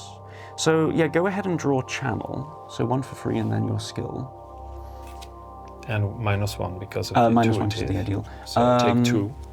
And then are you can't use your burden or ideal at the same time because they kind of cancel each other out. Yes. Is there anything like a charm for your inventory or something Well, that you could use? I have a true sight mask that I can wear. Or to be honest, you like the whole inventory system is very loose. If you think it's reasonable, you would have packed something for this moment, then you can have it. Well, I actually I don't know anything that I could have think of that would help me read a demon's mind in a dream. Maybe like Kind of a hard. Is it encyclopedia? like you don't exactly go into work being like, oh, just in case I had to read it. Maybe it's some sort of I have a substance. trinket that think- roots me. I think maybe like a focus trinket. Yeah, a trinket that roots me and lets me channel my mind strength by having something that it's like a safe anchor if my mind gets attacked. So I grab it to feel more secure. Absolutely, Thank you yeah. very much, trinket. And then just mark it on your inventory.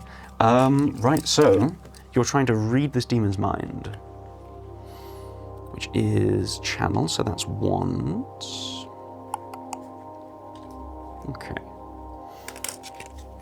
This is a cups. It's channel, so it's 1. Oh, once. Yeah. I did misread that. Okay, we ready? We're ready. I have the Ace of Pentacles. And I have a 4 of wands. So it is trump. So you are victorious. It is, and it's a total success because you had trump and I did not. So That also means I do not advance the clock. so your mind is still intact. Yeah. So you kind of root yourself among these pottery shards from these many broken vases, and you just kind of you clutch your trinket. You center yourself. You focus on the demon, and you try to kind of understand its core and understand sort of its mind. And I don't think you harm it, but there's this it's this kind of mixture of all of this sort of family tradition stuff about we have survived by respecting our traditions and we all have a role to play, and it's selfish for anyone to go against that. And so there's this feeling of sort of selfishness, but you kind of peel through that almost like a curtain, and you see that beyond those thoughts, like surface thoughts, there is a deeper thought. And the deeper thought is just, I'm going to enjoy devouring you all so much. You have brought such delicious trauma. What shall we do with this information? Yeah. I mean, if you want to, Just be happy. you're already in this guy's, in the demon's mind. Like Yes. you've pierced through the mother sort of figure into the Metaphagus Yes. itself. If you want to sort of do something while you're there, or sort of focus, like ask a question or something, then you're welcome to do that on that total success. The one question that pops into my mind is as to why, where does this hunger, this unstillable hunger come from? So the demon itself it's an eating machine. It was born to hunger. It was born out of the sort of darkest pits of the human soul. And so the demon itself, it just is. But you sense also that there are kind of other hungers nearby almost. Every dream has a hunger in it. Every dream is because of a want.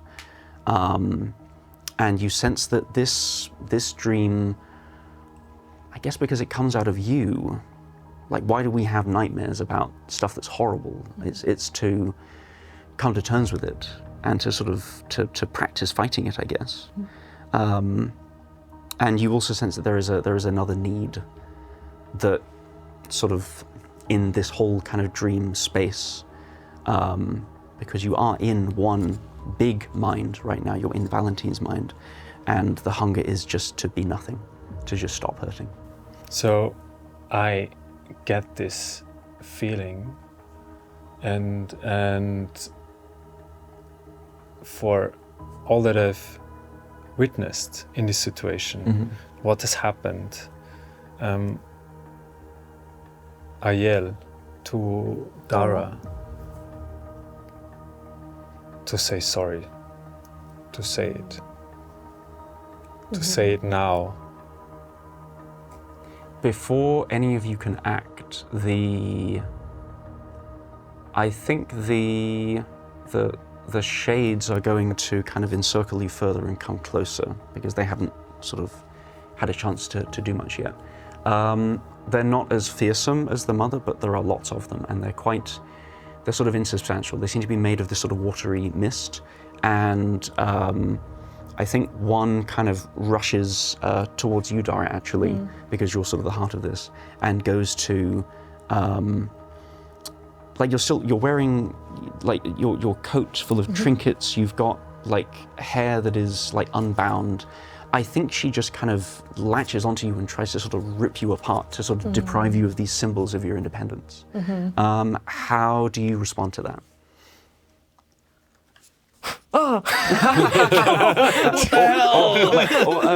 What do you do to do something about the situation? Yeah. So she's like literally tearing at me, not just my clothes. Like Yeah, it's like she at first she starts tearing your clothes, and they start coming apart in like shreds, and then she starts tearing your hair, and your hair starts coming apart as well. oh god, what does one do in this situation? Can I help? Yes, is it? I mean, you can jump in, yeah. Yeah, I'll take out a witch root. Oh, nice. Okay. A witch root, an old sigil against evil from the homeland, and try to push it into the head of the attacking that's rat. nice. I think during this, what's going through my mind, through Dara's mind, is just she's just standing her ground. I don't think this time she doesn't flinch and she doesn't scream, but she just stands her ground. She closes her eyes and tries to just channel that feeling of like confidence or independence maybe, and just keeps repeating to herself that like basically nothing can happen as long as she doesn't let let that That's demon true. get to her. That's true, yeah. Like, this is your dream at the end of the day. She just tries to stand her ground through the nightmare. That makes sense, yeah. Let's do Georgi's first, because I Yeah. think he's a bit quicker on the up. Yeah, I'm also Yeah, channeling reaction. extreme rage against, so... I mean, some rage is justifiable, you know? So is this Getting skirmish caught. or That's unleash? skirmish, I Okay. guess. We'll lean almost like a sword, yeah. Feel my mighty witch root. Oh, I already have 4. Yep. Okay, and these are a little... That's crazy. That's crazy. And I'm going to say it's a little more difficult, but the challenge here is to get rid of it before it harms Dara. It's okay, Jamie. We don't need to Oh, play this okay, out. okay. Can I just show you something? Go ahead, go ahead. So this is swords, right? I'll give you the 8, the 9, and the 10 of swords. And I have the ace here, so you don't need to bother. Jesus Christ. I would have played the 7, so yeah. Ridiculous. Not on your Absolutely watch. ridiculous. Extremely critical success. That's Yeah. the criticalest of all successes with my beloved witch root. Yeah, so you shove the root into its head, it burns its eyes and it shrieks and backs away. And yeah, you feel yourself, as you stand your ground, supported by someone who you can count on, someone from a place that cares about you. I don't think you even need to make a roll, but or a draw, but you feel the parts of yourself that were torn off being sort of returned to you. You are Dara, and nobody can change that. Yeah. The mother figure sort of steps through these shades and says,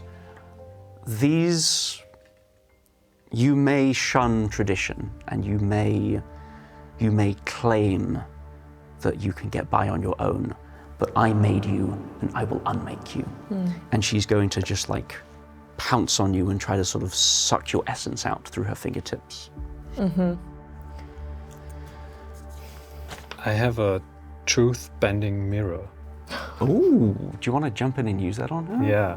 Okay. Truth bending mirrors. Are you? Very Do cool. you? I don't think you know quite what it's going to reveal, but you're just going to be like, yeah, Yeah. That's epic. That's like holding a mirror to Medusa. that's nice. That's nice. Is there a skill for that? I wonder to kind of to react in time. Maybe it's unleash It could be unleash. That totally works. or slip. Oh, to kind of just be like to be so Slip. nimble and flexible that you're Yeah. in there. I think slip works really well. Yeah. Yeah. Again, it's I going to take be slip. Okay. Again, it's going to be just going to shuffle these because that was an interesting hand. Yeah. Actually, yeah. I mean, they should be well mixed by the end of this, I guess. Yeah, I'm going to say again, it's difficult, but if you get even a partial success, then you will show her something that she doesn't want to see. And any burdens or ideals? Can the truth-bending mirror be very mean? Yeah, you can channel your meanness through the mirror. Yeah. That's kind of fun, actually. Okay. So you don't know what it's going to show, but you're thinking mean thoughts. Slip is cups. Okay, try that. Okay, you ready? Yes. 2 of cups. In that case, I might Spend a fortune card. spend a fortune card Do you have a cup? and Oh, make this wonderful. Okay. a That ten is a of strong cups. pairing. So, so at first, you go to kind of jump in with the mirror, and she just sort of like bats you away and says, I don't care about that. How do you kind of dig deep inside of yourself and kind of use this luck and this drive to get the job done? Well, since this is a slip thing, while she pushes me away and I'm falling, I still manage to somehow extend my hand and hold the thing straight in front of her eyes while falling. So she has no other choice than look at it. That's nice. So you kind of control your fall because Yes. you're used to tumbling and acrobatics and stuff, yeah. You shove this mirror in her face. I'm going to let you decide what she sees, actually. Oof. Or other players can jump in if they have ideas. Holding it to the demon. It's a demon that is endlessly hunger for suffering. It has an endless hunger for suffering, and we want it to see. We want it to see famine. Oh, the just a wasteland of absence famine. of food, Yeah. the expectation of not being able to eat. I think at some point we should convince the demon to just eat itself, because there's nothing more sufferable than his way of existing. Exactly. Self-suffering Yeah. is also a meal Yes, worth exactly. trying. Yeah. Exactly. Because I love the idea that it sees a wasteland beset with famine, just like dry earth, no food, all the trees, all the crops dead. But it also, because it's a dream as well, and things are, you know things in dreams mysteriously. It's a landscape that the demon has turned into a famine landscape through its consumption. Yeah. So yeah, it recoils. I think that does it for the mother. I think she sees this. Well, the demon sort of through the mother's eyes kind of glimpses this horrible vision. It's like its own opposite, and the mother figure kind of looks at you, and just kind of it tries to think of one more horrible, cutting, mean thing to say. Can I? Because I do also have a blade. Mm-hmm. How do you want to finish her off? Can I just, right as she opens her mouth before she can say anything, I want to stick it down her throat and just say, "Go to hell." Yeah. She's about to say the worst thing, like Yeah. another thing that cuts you exactly. deeply, and you just shove it in. Go to hell. And she says, and starts to kind of melt. The scene kind of darkens, and the figure of the mother resolves into that maelstrom of faces that you saw earlier, which is the true form of the demon. But yes, you have repelled it, and it kind of, the faces sort of fade into the darkness like scarves on the wind. And you find yourself, all of you again, I think I'm going to play a vision card, and I'm going to use it to move the scene rather than just have a momentary thing. So this is the Fool, which is the card of innocence and blank slates. You find yourself back in the in Valentin's bedroom, but it's not quite the way you remember it. There's a view out the window that's like the French countryside. There's a view out of another window that is like the Spanish countryside. There's one wall that's different, that is sort of more medieval, maybe from his student days. And you see Valentin kind of no longer confused and no longer traumatized, kind of sitting on the in his pile of pillows. He kind of looks up and says, "You were able to repel the demon. It will be back, but thank you. I'm myself again. You're from Dioscoria, yes? You found me in right. Okay." That was a foolish thing to do, to conjure a demon. Just What were you thinking? I thought I could control it. And you see he goes over to the like he takes the book that of poetry from the nightstand and just sort of touches it, like traces it with his fingers, and he says, I lost someone very dear to me, and I don't know what you agents have been through, but when a person has become a part of your soul for so many decades, to lose them, and he starts crying for a second, and the walls start shimmering. You have a feeling that, like, this grief is. You gave him a moment of clarity, but it threatens to kind of to break him again and to send him back into the sort of the deep dreaming.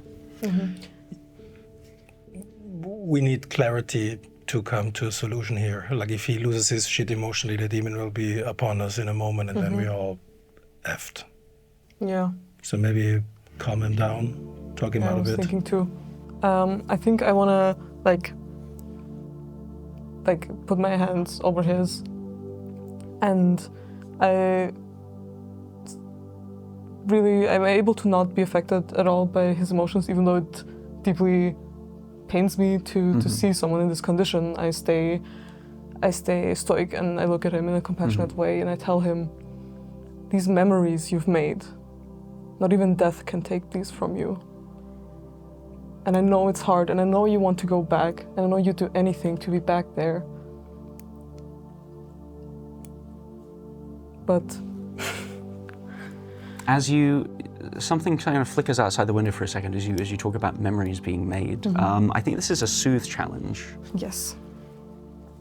This is why we invented the soothe skill. It's so good. 1 for free. 2. Also, I used my vision, so I put this away. Yes, yeah. If you spent the vision, then that goes away. We'll just put it over here. I think, yeah, this is deep emotion, but you have given him a moment of stability. So this is only 3 cards to beat. You're free to use your ideal and your burden or any items if you wish to boost the draw. I've already looked at the cards. Okay, so then maybe not. Okay. I'll... I have the 4 of Cups. Oh, I have the 8 of Cups. Nice. Okay. So so there should be some kind of complication which I'll think about, and we'll I don't know. But what do you see outside the window as as you say the word memory? All these memories you've made. You see the window kind of the light slants a bit differently, and it's a window now onto a scene, like a memory, as though it's playing on a screen. And you actually see the memory that you saw before, that you were inside of, where the 2 of them were arguing in the student lodgings, and you see Maurice, like, gently. The part of the memory you didn't see is Maurice gently cups Valentin's cheek and kisses him, and Valentin says, "That was." We never said it, but we both knew, I think, but in that way where you're never sure whether it's real. And that was our first kiss on the night that we had to part ways. Thank you. I could feel that memory slipping away. I could feel the demon consuming that moment. If you hadn't stepped in, I fear that precious moment would have been lost to this hungering creature. That feeling is the realest it can get. And no one can take that away from you. And I think even if you didn't say it, I think you both felt it. And that's the highest form of connectiveness there is without words. Yeah. So he sort of smiles, like touches your arm, like for stability almost, and he weeps, but it's like a quiet, sort of accepting weeping. It's not the uncontrollable sobbing. He says, I am so sorry that I've drawn all of you here. I don't know what I was thinking, but when you lose someone that important, it can feel like the world has ended and like there is nothing else. For decades, Maurice was my life, my light. He was my anchor at the end of who I could visit in dreams. He gave me my first book of a neuromancy on the magic of dreams, and we would, although we were apart, because our lives took different directions. I moved to the monastery and I moved to Dioscoria, and he had his work with his community in France, but we were able to speak in dreams, and we were able to be in the same place once every 3 moons. We wrote letters to each other, we sent each other presents, and you see the bottle of wine is now full on the table. It has not been opened yet. We played chess via letter. I did not know what I would do without him, and when the pain is so great, I wanted to still be of use to Dioscoria. I wanted my knowledge to be able to do something, but I could not function with all of this. And I have studied demons, though I have been a bit naughty and I shouldn't have done that, but I have studied them. And I thought I could control it. I thought I could have it devour only the memories that were causing me the greatest pain. And I could not. I am so sorry to have endangered all of you as well. I felt I had no other recourse. I need to play a vision card. Go for it. We have to go to the bottom of this. How can we end this? So the abyss, the walls kind of recede, and you're just in this warm, dark place. It's the beginning and the end of everything. And he says, well, I always knew that there was if necessary, there was a way to defeat the demon. It is a demon of hunger. And so, of course, it can be redirected from one target to another. If you seduce it, if you tempt it with another morsel, then it may leave me alone and be redirected to this other source. So you can seduce it in this fashion. If you do that, though, I can feel that it has its hooks in me. It is enjoying eating all of my knowledge, all of my memories.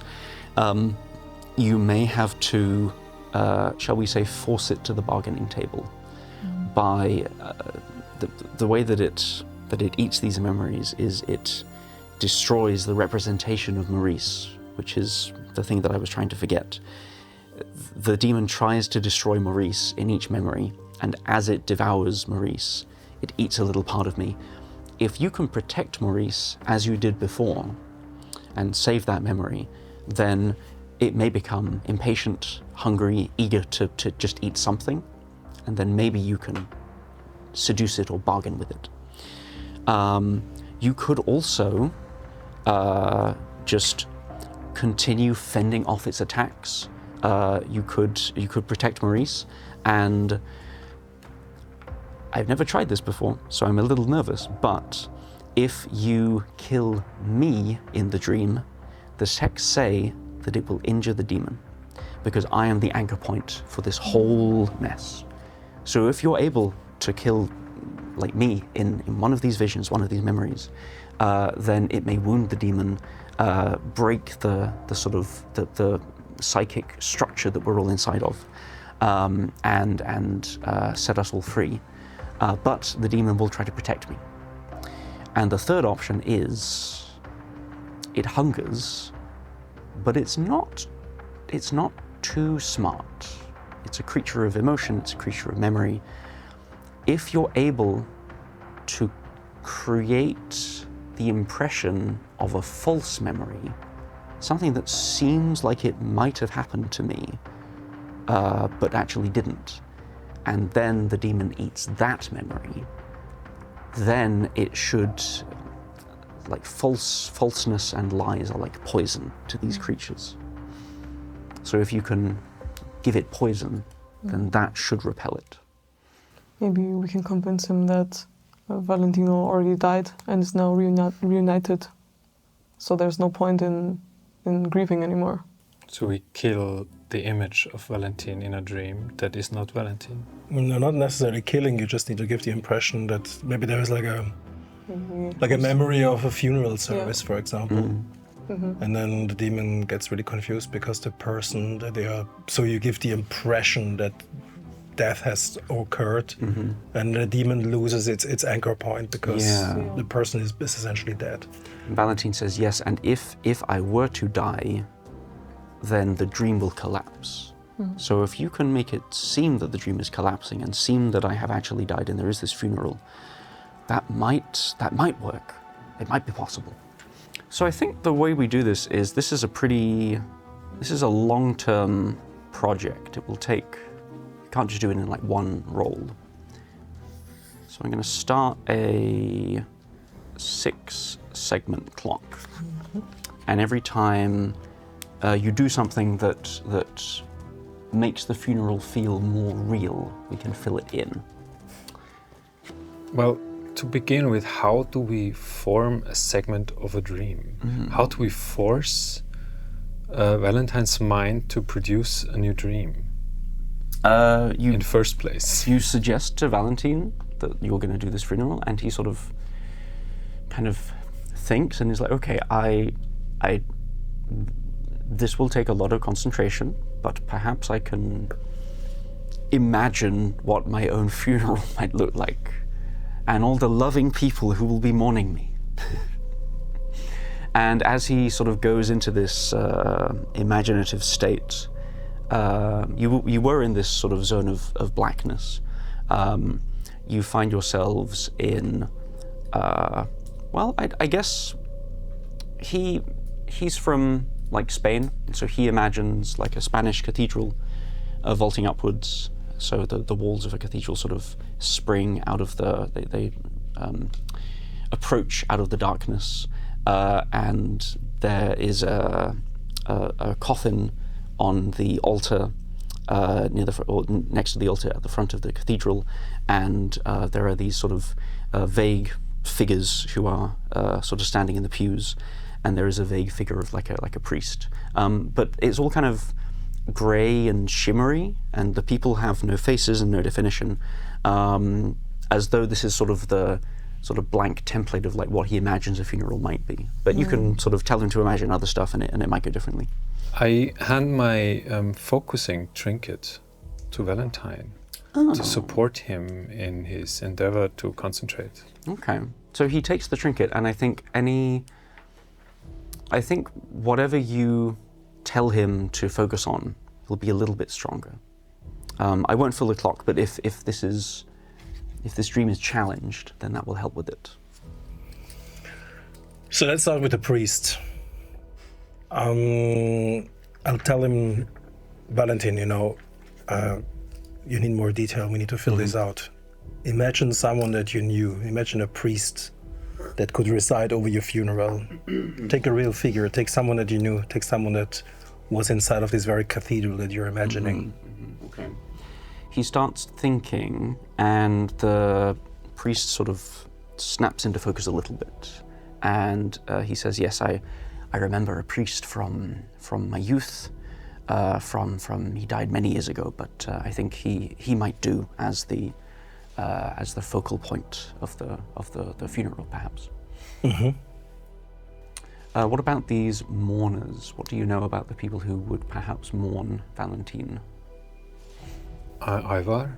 Yes, Ivar, I think a lot of the fellowship from the universities. Yes, the apprentices and everyone who kind of looked up to him as a figure of knowledge and wisdom. Must be a big funeral as well. Yeah. Fellow council member, like a lot of people from Dioscoria, quite obviously, because he's a famous figure there. Maybe we can do something like, what does the demon know about tradition? Maybe we can say they all wear scarves over their face for like mourning, and that way he doesn't have to picture each and every face. Like a veiled figures. Everyone wears a mourning veil, men and women alike. That's a good idea. So it's just this sea of mourners, and like there are these standout figures from the council who you've all met, and Valentin knows some, like quite he knows them very familiarly. So they are sort of in the front row. They're very well defined, and then kind of as you get to the back rows, it's just sort of generic mourner with veil, but they give the impression of this being like a big ceremony. Okay. So I think at this point you've started to put together this memory, and these other figures start to file in. And these are people who are like drawn from Valentin's memory. You know a few of them from Dioscoria, but as they enter through the main door of the cathedral, they're wearing all like black and red, and as you glance at them, you see that their eyes are like jet black, and they begin to kind of file into the crowd and start to talk to the mourners, particularly the ones at the back of the crowd. Are these probably agents of the demon, or entities connected to the demon? Shall we confront them? I would also say that we do the same, and we undermine the mourners and pick exactly at these agents and talk to them, taking the attention of the scenery to us, so that they actually waste what they do on things that are not a part of the scene. Or maybe we can, like, in exact that way, maybe we can do like a talk and be like, oh, now it's time to be quiet for a minute, or whatever time possible, so that they can't possibly talk to anyone. Probably like give a speech, Yes. or like in memory of that person. So that they don't get a chance to talk to any of the veiled figures. Well, I'll go up to them and tell them that it's now not the time to talk to each other. It's now the time to listen, because it's a funeral service. Okay. The one that you go up to kind of looks at you with these, this face full of like concern, but also like self-interest or like self-worry. It's like, what? What do you mean? We're here to celebrate. I'm sorry, he's dead? When did this happen? We were not informed of this. Oh, he died of old age. Like that's how it goes. With an old man. Everyone dies eventually, and now we're here. Now it's the end of the road. Valentin is dead, and we are celebrating his legacy. Legacy, his memory. So please be quiet and respectful while we mourn the dead. So this figure kind of clicks a little bit as it sort of recoils and says, "But how can it be that this is a memory, but he dies in a dream, but this is a dream of a memory, but if he's dead, then there's no dream. How does this..." And you can sense, and they start to kind of converge on you, Georgi, a little bit. Not too aggressive, but they are very tense and very questioning. Can you please come over and tell these creatures why shit happens like it does? Yes. Oops. I'm not the convincing person. Yes, I would join Georgi and in a very calm manner say, "Oh, you haven't experienced this before, like, oh, it's okay that you don't know about it, it's okay. So this time no one talks to each other. It's a moment of respect, since a very important person has died, and it's strictly forbidden to talk to each other for the next time." Okay. So... I'm just trying to convince them that they are really like the ones that are in the wrong here. It's like, you don't, how did you not learn about it? You just don't know about it. You're not experienced enough. You're don't have the knowledge of it. Okay. So this is Soothe. Which I am kind of good in. You picked the right skill for this, Yes, this scenario, I actually. did. Thank God. And then this... Okay, so it's going to be quite... These people don't believe you. They're very skeptical. And I'm going to say also, there was a complication from when you were soothing Valentin the last time that I never came up with the consequence for. I think the consequence is that, like, as you have been soothing Valentin and as you have been sort of plotting, it has created these maybe sort of eddies in his mind, and the Metaphagus sort of picked up a little bit of it. So that means that it knows something's up, and so this this roll will be harder. Okay. Yeah.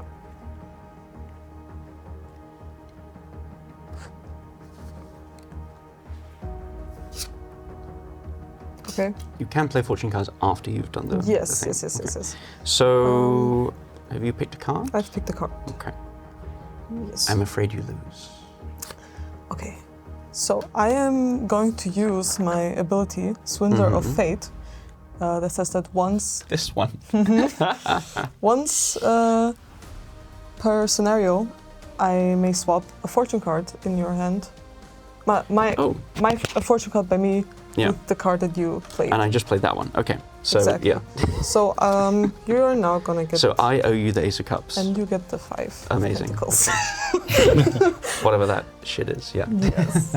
Okay. So. But yes, they do.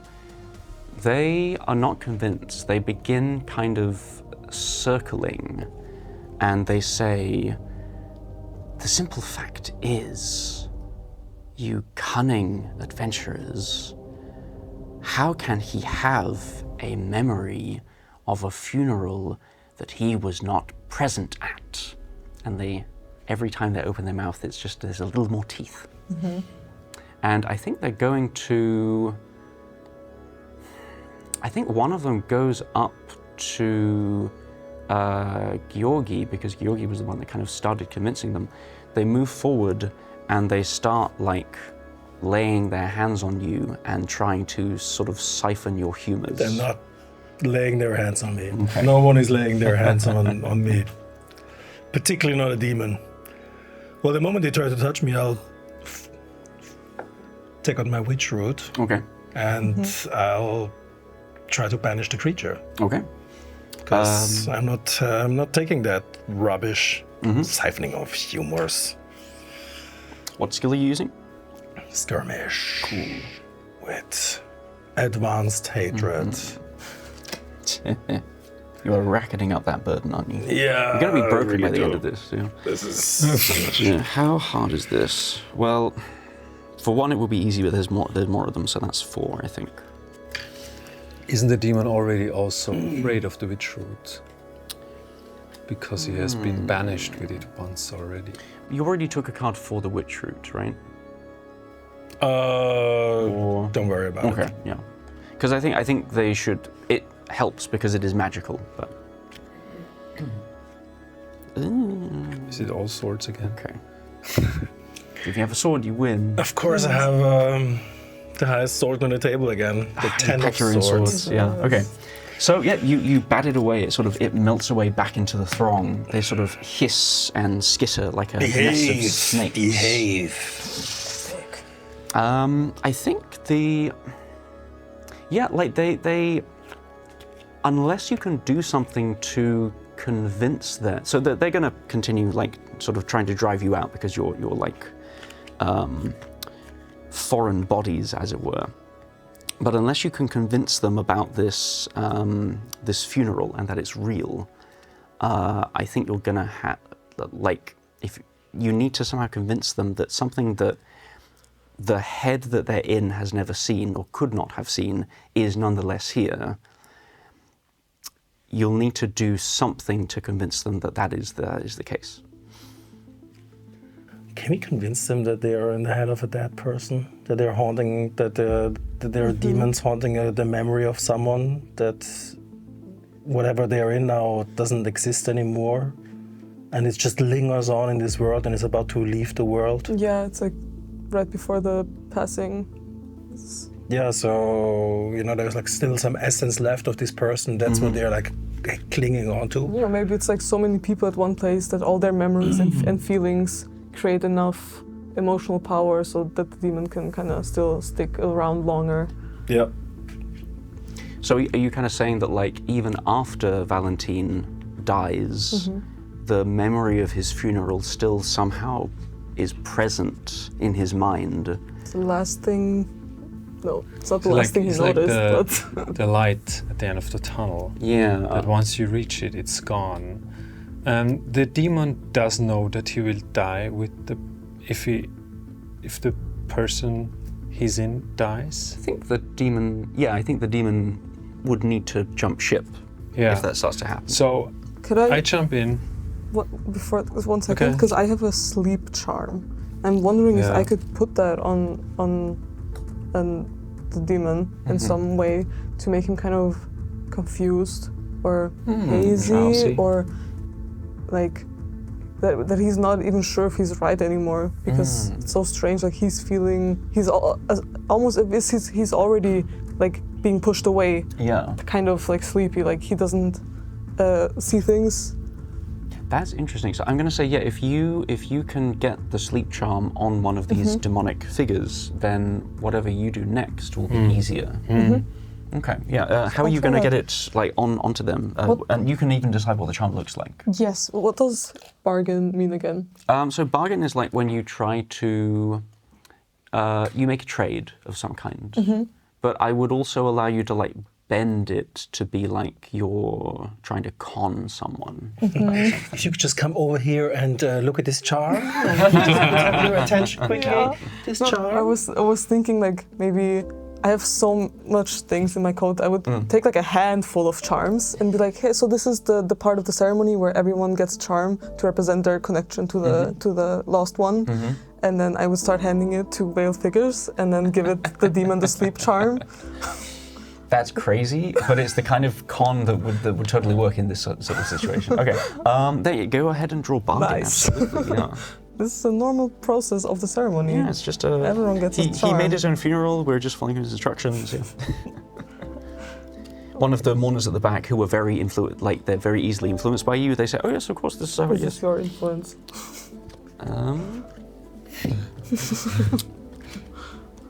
And this is bargain, right? This is bargain, yes. Okay. Then I have a card. You have one. I do. Okay. 1, 2, 3. 8 of Pentacles. 9 of Swords. Okay. I'll step in. Ah, nice. Okay. How do you help to get the charm on the demon? Well, I'll see her faltering and almost being on the edge of failure, and then I come in and try to lend my weight into the argument and try like, no, look, you don't understand. You need to pick this charm. Yeah. This is extremely important. You know, it's a sign of immense disrespect, and you need to leave immediately if you don't get the charm. Okay, so put on the charm. Stop this nonsense. But we just always jump in to help gaslight other people. It's fantastic. Yeah, and I think the Metaphagus, because the Metaphagus is like a creature that only lives in dreams, like it's dreams and memories which are kind of hazy, you jump in with some sort of slightly odd logic, but that sort of makes sense. And it's like, oh yeah, dream logic, that's fine. You shove this charm into his hand, and immediately, what does the charm look like? I was thinking it's more of like something you wear, like a bead necklace, and everyone gets, or like maybe a bracelet of beads with some sort of symbol that symbolizes death hanging on it, like a pendant of some sort. Like a symbol for like stillness or something. Yeah, exactly. Okay. I think probably it's just the symbol from the Abyss card, because sleep is a form of abyss in a way. So yeah, I think at first you go to like actually pin it around its neck, and it's like, oh, get off, and then Georgi kind of takes the lead and sort of bullies it into sort of submitting to this dream logic. And it says, okay, well, I guess this is it assumes it's some mix of, a memory and a dream and something else, because they get mixed up sometimes. And the locket is on, and it visibly kind of goes, oh, sorry, where are we? And over to 6. I'm stepping in, and I'm appealing to the demon's unawareness of this situation. And I'm saying that, have you never been this long in a host before? That when they die, they dream of their own death, and at the end of this dream, you and the host will be gone. Oh, is this convince? Convince. That's a very interesting thing. And I'm gonna do the intuitive ideal. That's a good idea. You're kind of feeling your way through. Yeah, so it's just one card. But I'm going to say that would have been hard. I have the routing trinket for Valentin. Yeah, okay, I'm going to say that you get another card for that. And it would have been 4, but it's down to 3 because it's hazy, right? So let's hope. And this is convince, right? Yeah, it's sword. Okay. I got the 5 of Pentacles. And I get the 9 of the 6 Pentacles. of Pentacles. No, but I got a +3. Oh, of course. I keep getting that, yeah. Yep, it takes a second, and it says, I've been too long? No, it can't be, but I've been too long. I've never seen this far before. And you get the impression that, as you said, it has to jump ship when a host dies. It's never been in a head that is dying. So this might be it. Who knows? Magic is weird, right? With that has filled one of the segments of the clock, because it is now deeply concerned, for its life. And that puts it a bit on edge. So the mourners kind of, or the sort of demonic mourners, they kind of step back from you and they say, okay, let's just see where this dreams. And they sit down at the back of the room. what's the next part of the funeral that you guys are going to bring in? Songs, Music. music, People makes saying the their people goodbyes. come together. Yeah, let's sing some songs, Okay. some serenades. So you can like try to do this by like finding a choir or telling Valentin to imagine a choir, for example. You can also do this with like illusion magic if you want sort of a bit of a shortcut. Maybe some serenades from our Illusionists. Yes, I will I mean, appeal to the poetic mind of Valentine and bring forth, like imagine a bard with some mournful tones singing poets from Maurice. Oh, that's beautiful. So at the funeral of Valentin, the poems of his lover are being sung by a choir at the very back of the nave. And maybe we don't even see them, but we hear the ethereal music coming forward. Yeah. I think I was considering having you make a check, but I think with the detail that it's Maurice's poems, that hits so truly to Valentin's experience that fills a second segment of the funeral clock. Okay, so I think at this point the Metaphagus is going to try to test this dream or this memory a bit more fully. So also, where is Valentin during this dream memory? He's one of the mourners, also veiled, but hidden from view. I see, okay. Is it like an open casket, closed casket? Closed. Yeah. Okay. I think because it goes against the tradition of a funeral, but I think you all see kind of wisping down from the rafters this kind of trail of these red and grey faces, again like scarves blowing in the wind or like smoke. They kind of trail down from the top of the cathedral and they settle on, kind of swirl around the coffin. Exorcism, anyone? I cautiously cast a mirage into the coffin to be Valentine's depiction for if the demon somehow manages to open it, that it is not empty. That works nicely. So you've already cast the choir mirage, so I'm gonna ask you, I think this happens while the choir is still singing, because the Metaphagus is getting impatient. I mean, could I help with the illusion? I'm not a... yes. Is that kind of dangerous? Well, you probably, I mean, the nice thing about magic in this system is you can try anything, and then if it backfires, it will just hurt everyone involved horribly. But you can try anything. Right. So, but like, you can totally like try to assist Six with the I channeling. also have a gullibility charm. Just throw that in there. Here, take more charms. You know, a gullible demon. Sleepy, gullible demon. I mean, would it help to kind of, I don't know, hand him the charm or sneak it into the coffin, like within close range to the demon? Or do you have any charms that help with like illusions? Yes. I still have my truth-bending mirror that I could also place into the coffin. Yeah. And it's also possible that I don't think you would have packed it, but you might have packed like an illusion focusing trinket or something, like a prism that can help you focus light to make the illusion more effective. Yeah, so I'm going to say usually Mirage is for free, but because this is happening while the... I have a concealment powder. That could conceal something. Also. I suppose you could throw that over the coffin. Yeah. But yeah, I think you're kind of doing two things with Mirage. Yeah. I mean, really, it's just that you've got the sound and you have the vision. Yeah. It's more about maintaining the concentration on Yes. it. So can we make some kind of roll for like channeling or sort of Channel roll. self-soothing or something to kind of anchor you just to make sure that you can do these two different things at the same time? I'm channeling Okay. my inner abilities. Okay. Then go ahead.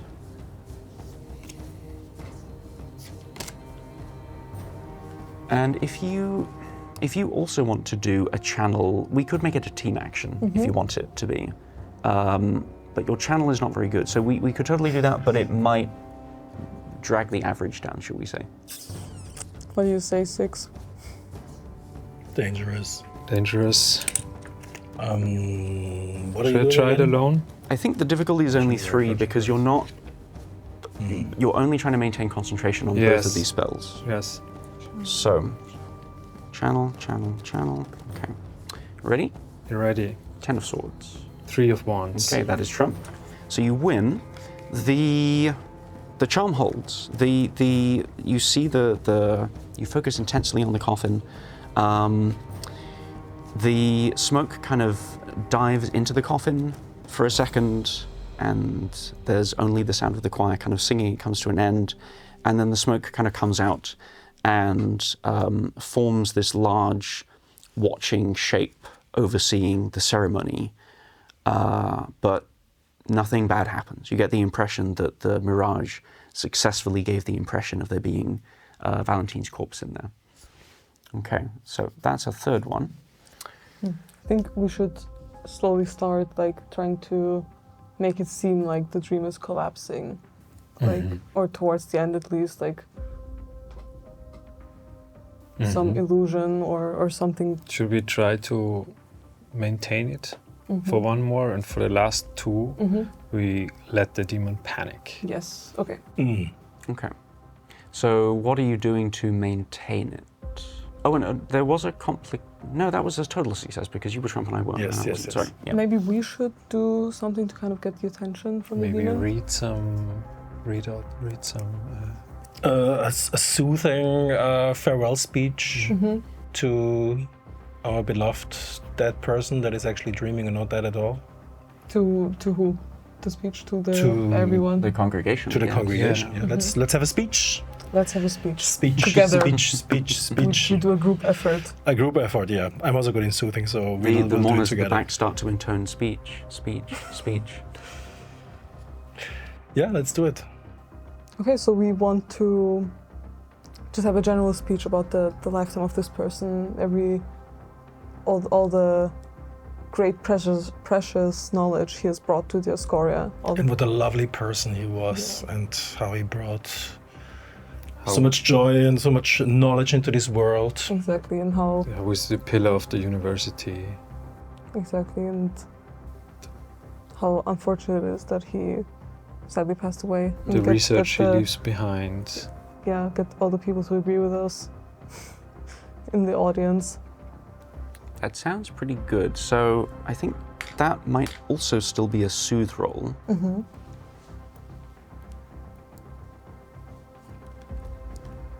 And I think you have 3, yeah? I think you have 3 because you have 2 and then you get 1 for free. If you're using a burden or your ideal, that will change it. And I'll get 2 as well? So this is a group, this is multiple speeches. Yes. Okay, cool. Again, you can use your burden or ideal before you look at it, but That is would 6 like to also Good get idea. in Compassionate. on this Yeah, joint good idea. Extreme rage. joint effort? I'm not very good, and I'm still maintaining 2 illusions, so I will hold back on this one. Okay. So I'm going to say this is the Metaphagus is right there watching, which is, throwing you off a little bit. So this is hard. Because also to give a speech about someone's entire life when you met them today in a dream is difficult. Very good at blurting. So I've got these 4 cards here, and then I draw 1 for each of you. And then each of you submit a card, and I pick. What is this? Soothe? Ooh, okay. Yeah, I think we might need that. Okay. Okay, so for you, Dara, I'm going to play 4 of Cups. And for you, Georgi, I will play the 9 of Cups. Fortune cards now! Everyone knows the drill! And so, while maintaining Yes. all this, I overhear the speech and I hear the trembling voices, but I let the choir ebb away and force my and redirect my vocal mirage towards Georg's Is speech. this good or bad? Okay. Hmm? Oh, good, okay. right? Yeah, but I would take this So one we have instead. one success, because that is now the 10 of cups, which beats my 9. You are failing because you're not Trump. I Okay. have 6 of cups Okay. ready to be used Okay. as my Okay. fortune card. Nice. Okay. So the speeches are successful. You are able to use the knowledge you've learned about Valentin and his role in Dioscoria and his mentor and all this other stuff. Running out of fortune cards. Yeah, so you're able to kind of put on a good enough show. There is a complication though, which is that the Metaphagus kind of starts wandering, like it's a creature of dream. This is a dream or a memory or something. This is kind of its territory, and so it doesn't have to obey the rules of being at a funeral. It starts kind of stalking up and down the rows. I'm mixing vision cards with. Yes, thank you for pointing that out. Cool. So the Metaphagus starts kind of stalking up and down the rows, and you are because Valentin is concentrating so hard, he can't kind of give a speech himself. He's sort of in the front row, kind of mumbling and being like, and the corners of of course he would be there, and it would be like this. So you're the only people who speak. So it does fill a segment, because this is very convincing. But the complication is that the Metaphagus looks at all 3 of you, looks at you, Dara, and says, "You seem familiar."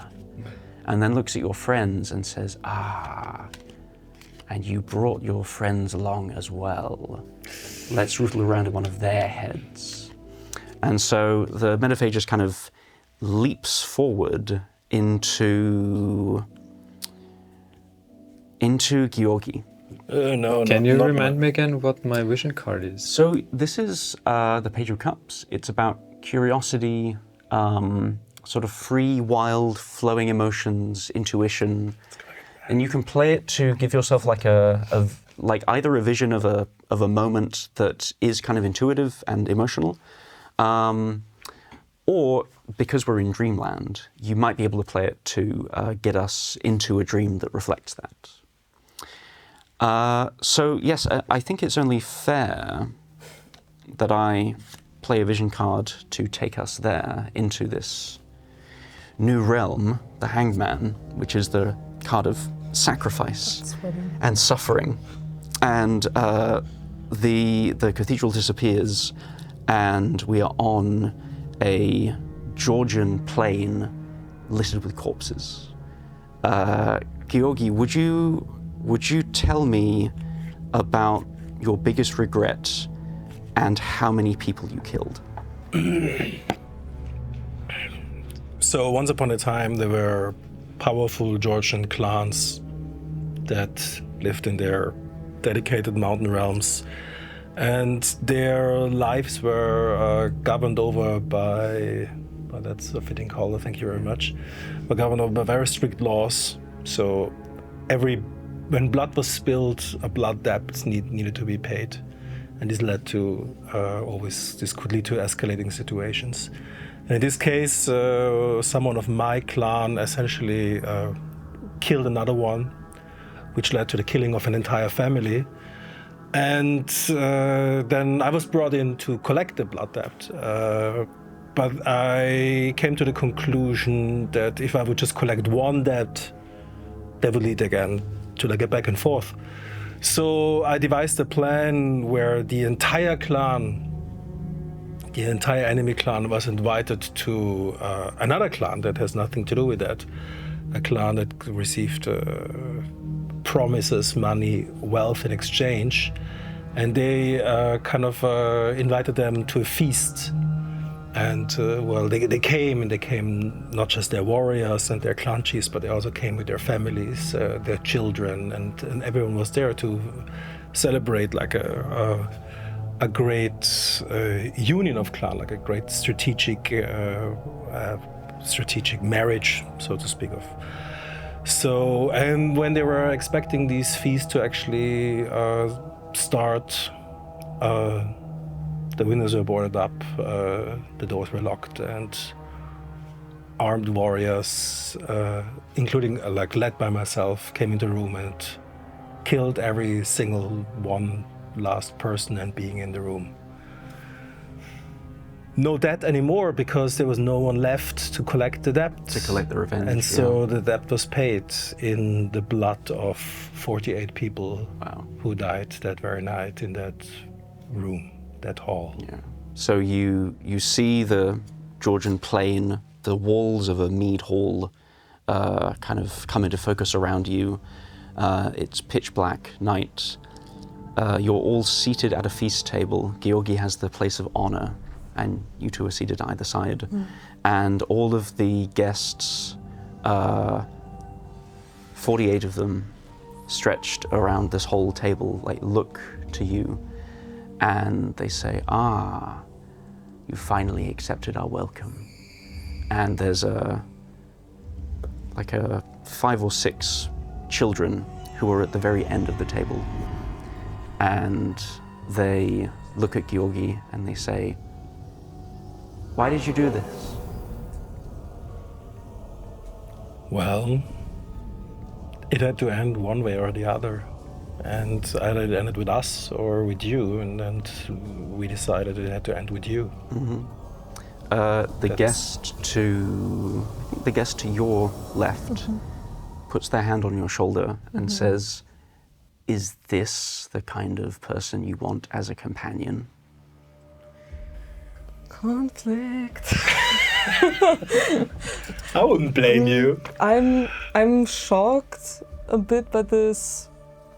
Let's say reveal. Because I kind of perceived him as the type of person to protect young people. But I am aware that this is. I think I have enough willpower to withstand this try at convincing me that deep down he's like a bad person, because I know that there's no good nor bad people.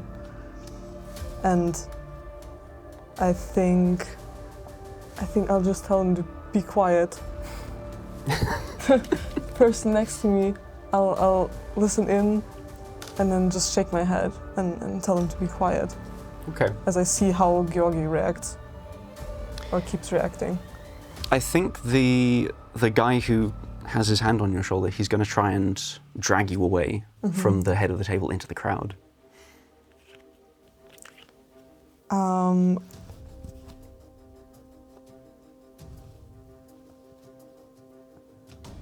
I think I want to convince him that I'm needed right where I am right now. Okay. By You may give him a sleep charm to kind of cool down. The sleep charm is with the demon. Yeah, I think you only pack 1 sleep charm. I have another one. Oh, you can. I also have pass one. it over, I guess. We all seem to have Give it- sleep charms. We need to they're get useful, 48 of them. A mere 48 sleep charms.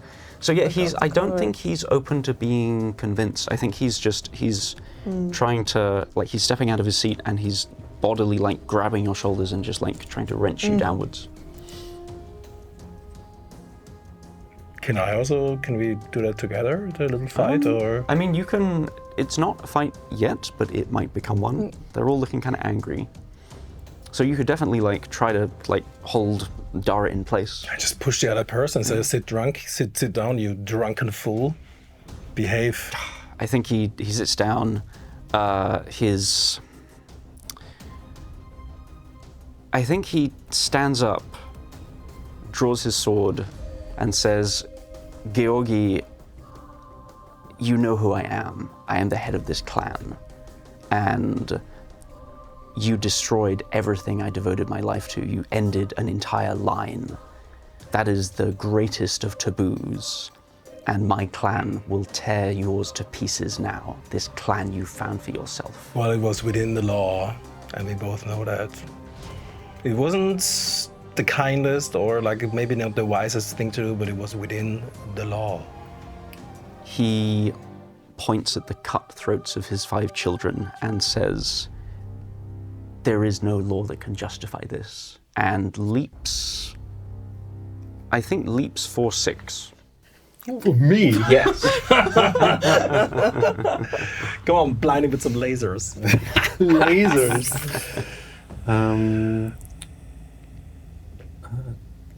I still have my concealment powder. I have a shimmer cloak. And I got some blades.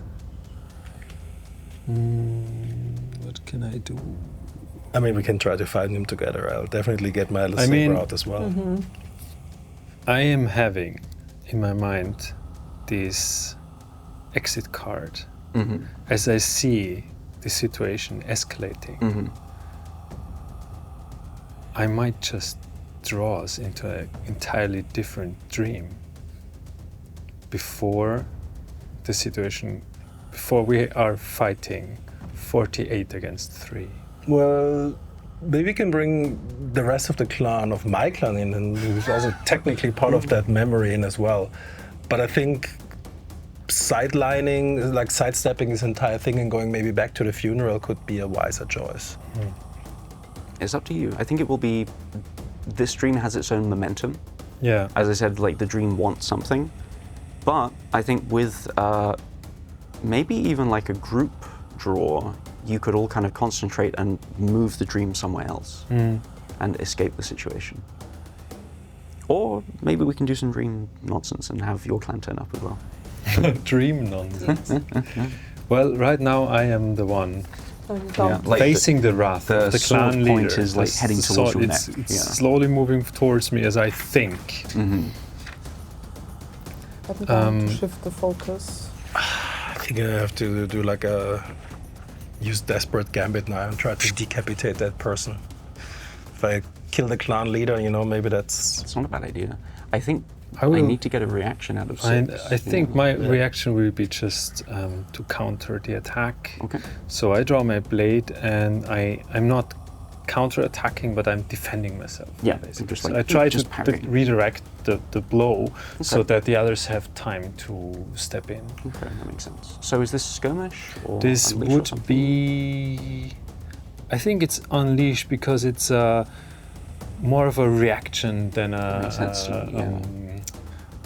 I'm not thinking now. I'm just like, oh, Yeah, go away. that makes sense. Leave me yeah. alone. So you have no points in I have unleash? so I just draw 1. Yes, but there's a nice feature of the game which is an ideal means that you draw 1 fewer card, but you get +3. But you always Yes. must draw at least So 1. I use my So you ideal. and I think it's perfect because for this I'm moment. intuitive. It's an yes. intuitive reaction. Yeah. Okay. Are you using anything else? I don't have anything else. That's true. I got my blade as an item. That's true. That just allows you to parry. So Yeah. I think it's going to be medium difficulty, so 3 cards. So we'll see how it ends up. Okay. Okay.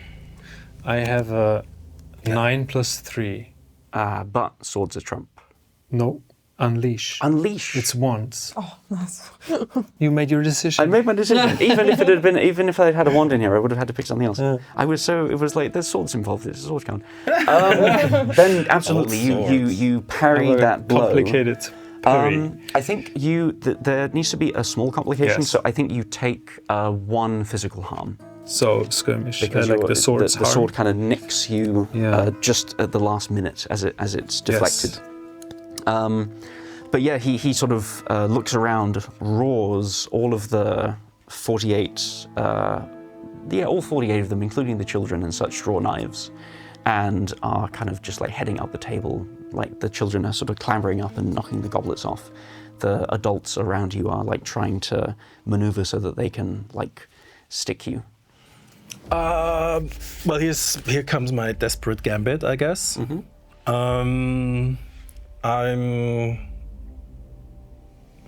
I'm commanding my man to attack, hoping that some sort of dream logic will make my clown people to appear. Okay. And at the same time, I'll do like a really wild Georgian saber swinger and try to decapitate the clan leader. That's nice. Okay. What is the rule for Desperate Gambit exactly? Gain +2 for an attack challenge. Okay. And I think you kill lots of people if you. Oh no, you gain +2, but it's like worse if you fail or something. Yeah, I get I get badly. Yeah. Two more physical harm. Yeah. Only if you fail though, because it's desperate. So but not, 3, yeah. 5. Okay. And I'm going to say, so is this just for the attack itself, or is it also the call to arms for your people, for your clan to somehow magically sort of appear? Then I'll just do on top and see Okay, whatever the dream logic kind then of gives. yeah, I'm going to say you're facing It's a fortune card. like there's a lot of people around you, so. It's 48 cards. Yeah, this is 48 cards. Yeah. This is a 5-card difficulty, which is the hardest we've done so far, just because there's so many of them. It's just swords and old wounds from this sword all around. Okay, and this is skirmish. Skirmish. Okay. Yeah, skirmish. Skillful, Then desperate blow. I have the Ace of Pentacles, but if you have a sword, I have a 10 of swords. As usual. I have the This 10 card of loves swords. you. It's your thing. Yeah. Slicing it right off. Amazing. 10. Amazing. Just imagine 10 like with the people. grace of one of these Georgian dancers. And then 10 people. Blood 10 splashes on the hands flying walls. there. And did you use a burden that time, by the way? Yeah, I used extreme rage. Which is like, okay. I'm going to say you successfully beat them back. It's like, it's all swords and knives and shields, and it's just it's not even a melee, it's just a scrum, but you know how to like stick a sword in where somebody else does not want it stuck, and you're able to kind of, whirl it around, behead them, stick it between the breastplate and their armpit, and you kind of beat off the crowd a little bit. As you did use your burden, though, I'm going to say that there's a kind of in the air, and out of the crowd, like stomping onto the table, you see yourself. But this is a version of yourself that you had hoped you would never see again. Jet black eyes, you wield the same equipment that you do right now, but your expression is one of just, you need to get the job done, and the job is killing, and that's it. And he steps forward, and I think he's gonna make a swing at Dara. Yeah. Let's go. Thank you for being my friend. This is what you get for standing by your friends. Yeah. Of course. Well, I'll try to step away. Like, I don't think. Soothe How about Georgi. Sooth? He's already. He's Barring with him. Here, take this card. yeah. No, but Look, a it's unicorn. it's in the middle of the action. He's like coming at me. So You do see, like, Georgi is very, I think you're sort of hyperventilating. Like, you haven't taken spiritual harm, you're not, traumatized by this experience, but this is making you very anxious, because this is a piece of yourself that you had hoped would never come back, and you would hope these two would never see. I kind of. So, like, as you look at your mirror self, you are, like, visibly anxious and visibly distressed. I mean, I guess I'll try. Is it possible to curse the creature in the haste motion, or? I think so. So a curse could be like bending luck, but a curse can also be like, yeah. It can also be like setting a hex on someone. So if you can think of a curse that you think would affect this creature. I'm actually I'm thinking maybe I don't want. I'm trying to think. Maybe I want to curse to bless this creature, in the sense that. Oh, like purify it almost. Yes, like kind of purify it and let it know that there's more than its regrets. But I don't know if I would do that to actual Georgi or to demon Georgi. I mean, it's kind of Or up how to you. it You can makes kind of do both sense. at the same time. I think. I could. I mean, you can kind of, there's sort of clearly a link between them. So you Yeah. can kind of channel the magic in a way that sort of affects both of them. Yeah, I mean, that sounds like maybe it's a soothe draw. Yeah. Okay. The big thing I'm trying to achieve is to like, because I'm not really a fighting person. I'm just trying to like highlight that this Georgi might be a demon, but it's part of you, and it's okay that it's a part of you, but there's more to a Georgi than just regret Georgi. That's really sweet. Okay, then go ahead and draw soothe. That's just me. Old regret Georgi. Murderous Georgi. Regret Georgi. This was why I alcoholic wanted this Georgi. scene. Yeah. Nice Georgi. Yeah. And that's my. so We that's haven't super. seen much of that one. Oh, and also you can also fill in Good. a segment of this Oh, learning right. clock because you're getting better at this Psychic magic. as you- Georgi. not that one, but Oh, one that of one. these ones. Yeah. Second. This one takes over, and then you Then fill in a this, diamond yeah. later. I'm not gonna use my deal for this. I'm just gonna. Yeah, I'm gonna say this is hard. This is oh no, it's not that hard. It's this hard. It's 4 cards hard. This is soothe. Okay. I've been soothing this whole session. Yep. 2 of cups. And Oh, 8 of cups. 8 of Okay. cups. So you reach out. You See what that tell does. both Georgis that you accept them. Yes. That they are more than just this. How does Georgi feel in that moment? I feel pretty happy that people can accept me for who I am, because this is this is the worst I have to offer Yeah. to the universe, and I you still still accept wanna me. be your friend. So maximum respect. Yeah. So as you kind of bring this magic of blessing and acceptance and purification, there is the sort of mirror Georgi kind of blinks and like points its sword at you, and the complication you suffer is that as the mirror Georgi kind of collapses, all of that energy is sort of condensed into the point of the sword and hits you in the chest, and you take, I'm going to say 2 spiritual damage, and one of those has to be in cups. Yes, this and then. But yes, the mirror Georgi kind of dissolves, and as it does, the rest of the scene also kind of begins to fade out. There are, I think actually, yeah, your clan do turn up. Like there's all these sort of banners and hangings and stuff, and they sort of appear, in the way that people do in dreams, like out of from behind these curtains and banners, and they say, "Georgi, we're here for you." They see this carnage and they say, "Oh, Georgi, we're here for you," and they just go up to each of the 48 victims, and they just like silently sort of shake hands and say, "Nobody wanted this." And the 48 victims kind of, there's something in the acceptance and the soothing and the blessing. They don't go away, but they do kind of fade out with the rest of the scene, and you hear their sort of anguished sobs, and you'll carry them for the rest of your life, but they do fade out to the point where you don't have to listen to them all the time. Cue Georgian music. The flutes. You hear the wonderful dancing of flutes in the background, which merge into the sound of a choir, and you find yourselves back in the cathedral. Oh, thank you. Yeah, back in the cathedral. Lanterns and candles have been lit. It's the other people now. Valentin is still here. He's been imagining this whole time, it seems. And a few other people have also made speeches. I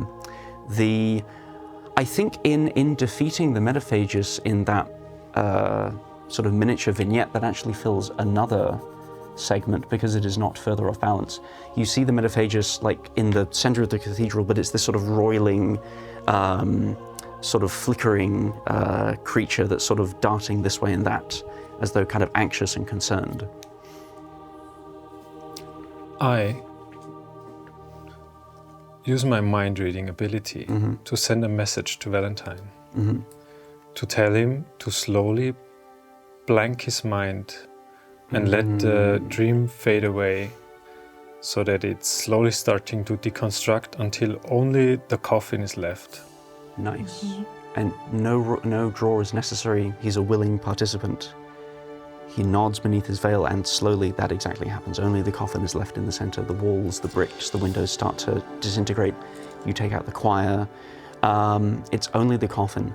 And the Metaphagus darts left and right, and you see it just sort of vanish up into the air. And the final piece of the puzzle had been completed, and the Metaphagus is defeated.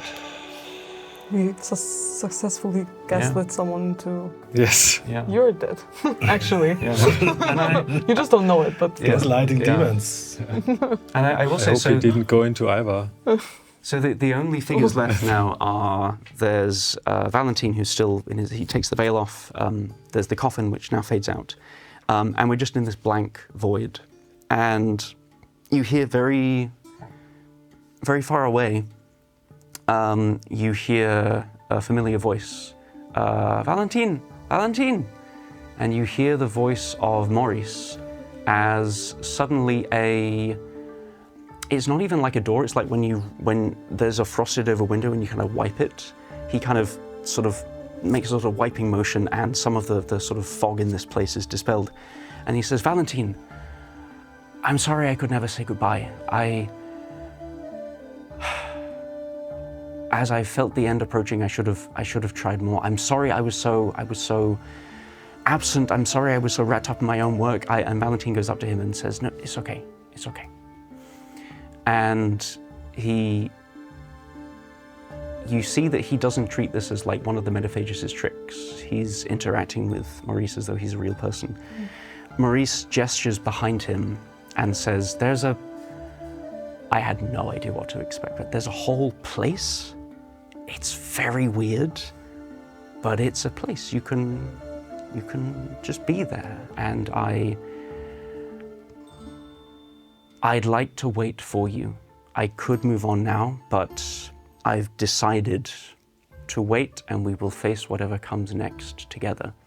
And you see that from his heart, there is the links of a golden chain appear and kind of tie themselves to Valentin's chest. He says, this is the last chain holding me to this world and what's left of my memory and my life. They are chains of love, and I would wear no other chains but those that bind me to you.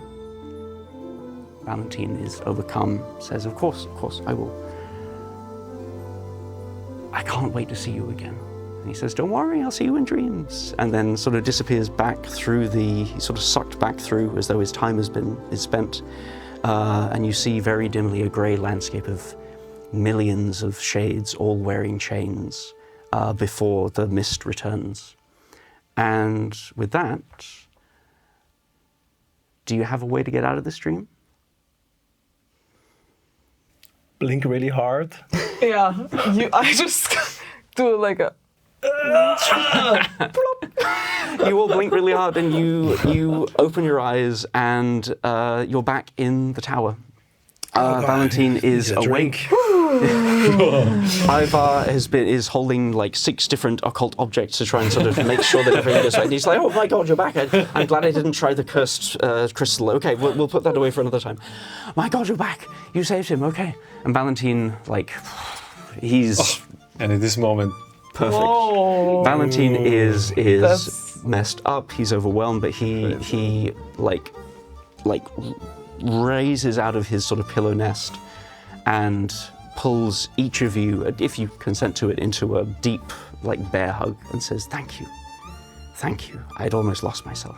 Definitely. I feel so connected to the person whose deepest, heaviest memories and emotions we got to experience.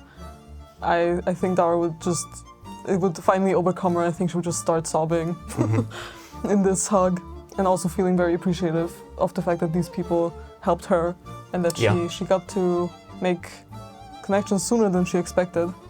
That's true. I think this has all kind of bound you and Valentin and Ivar together much more tightly than a regular mission. Yeah.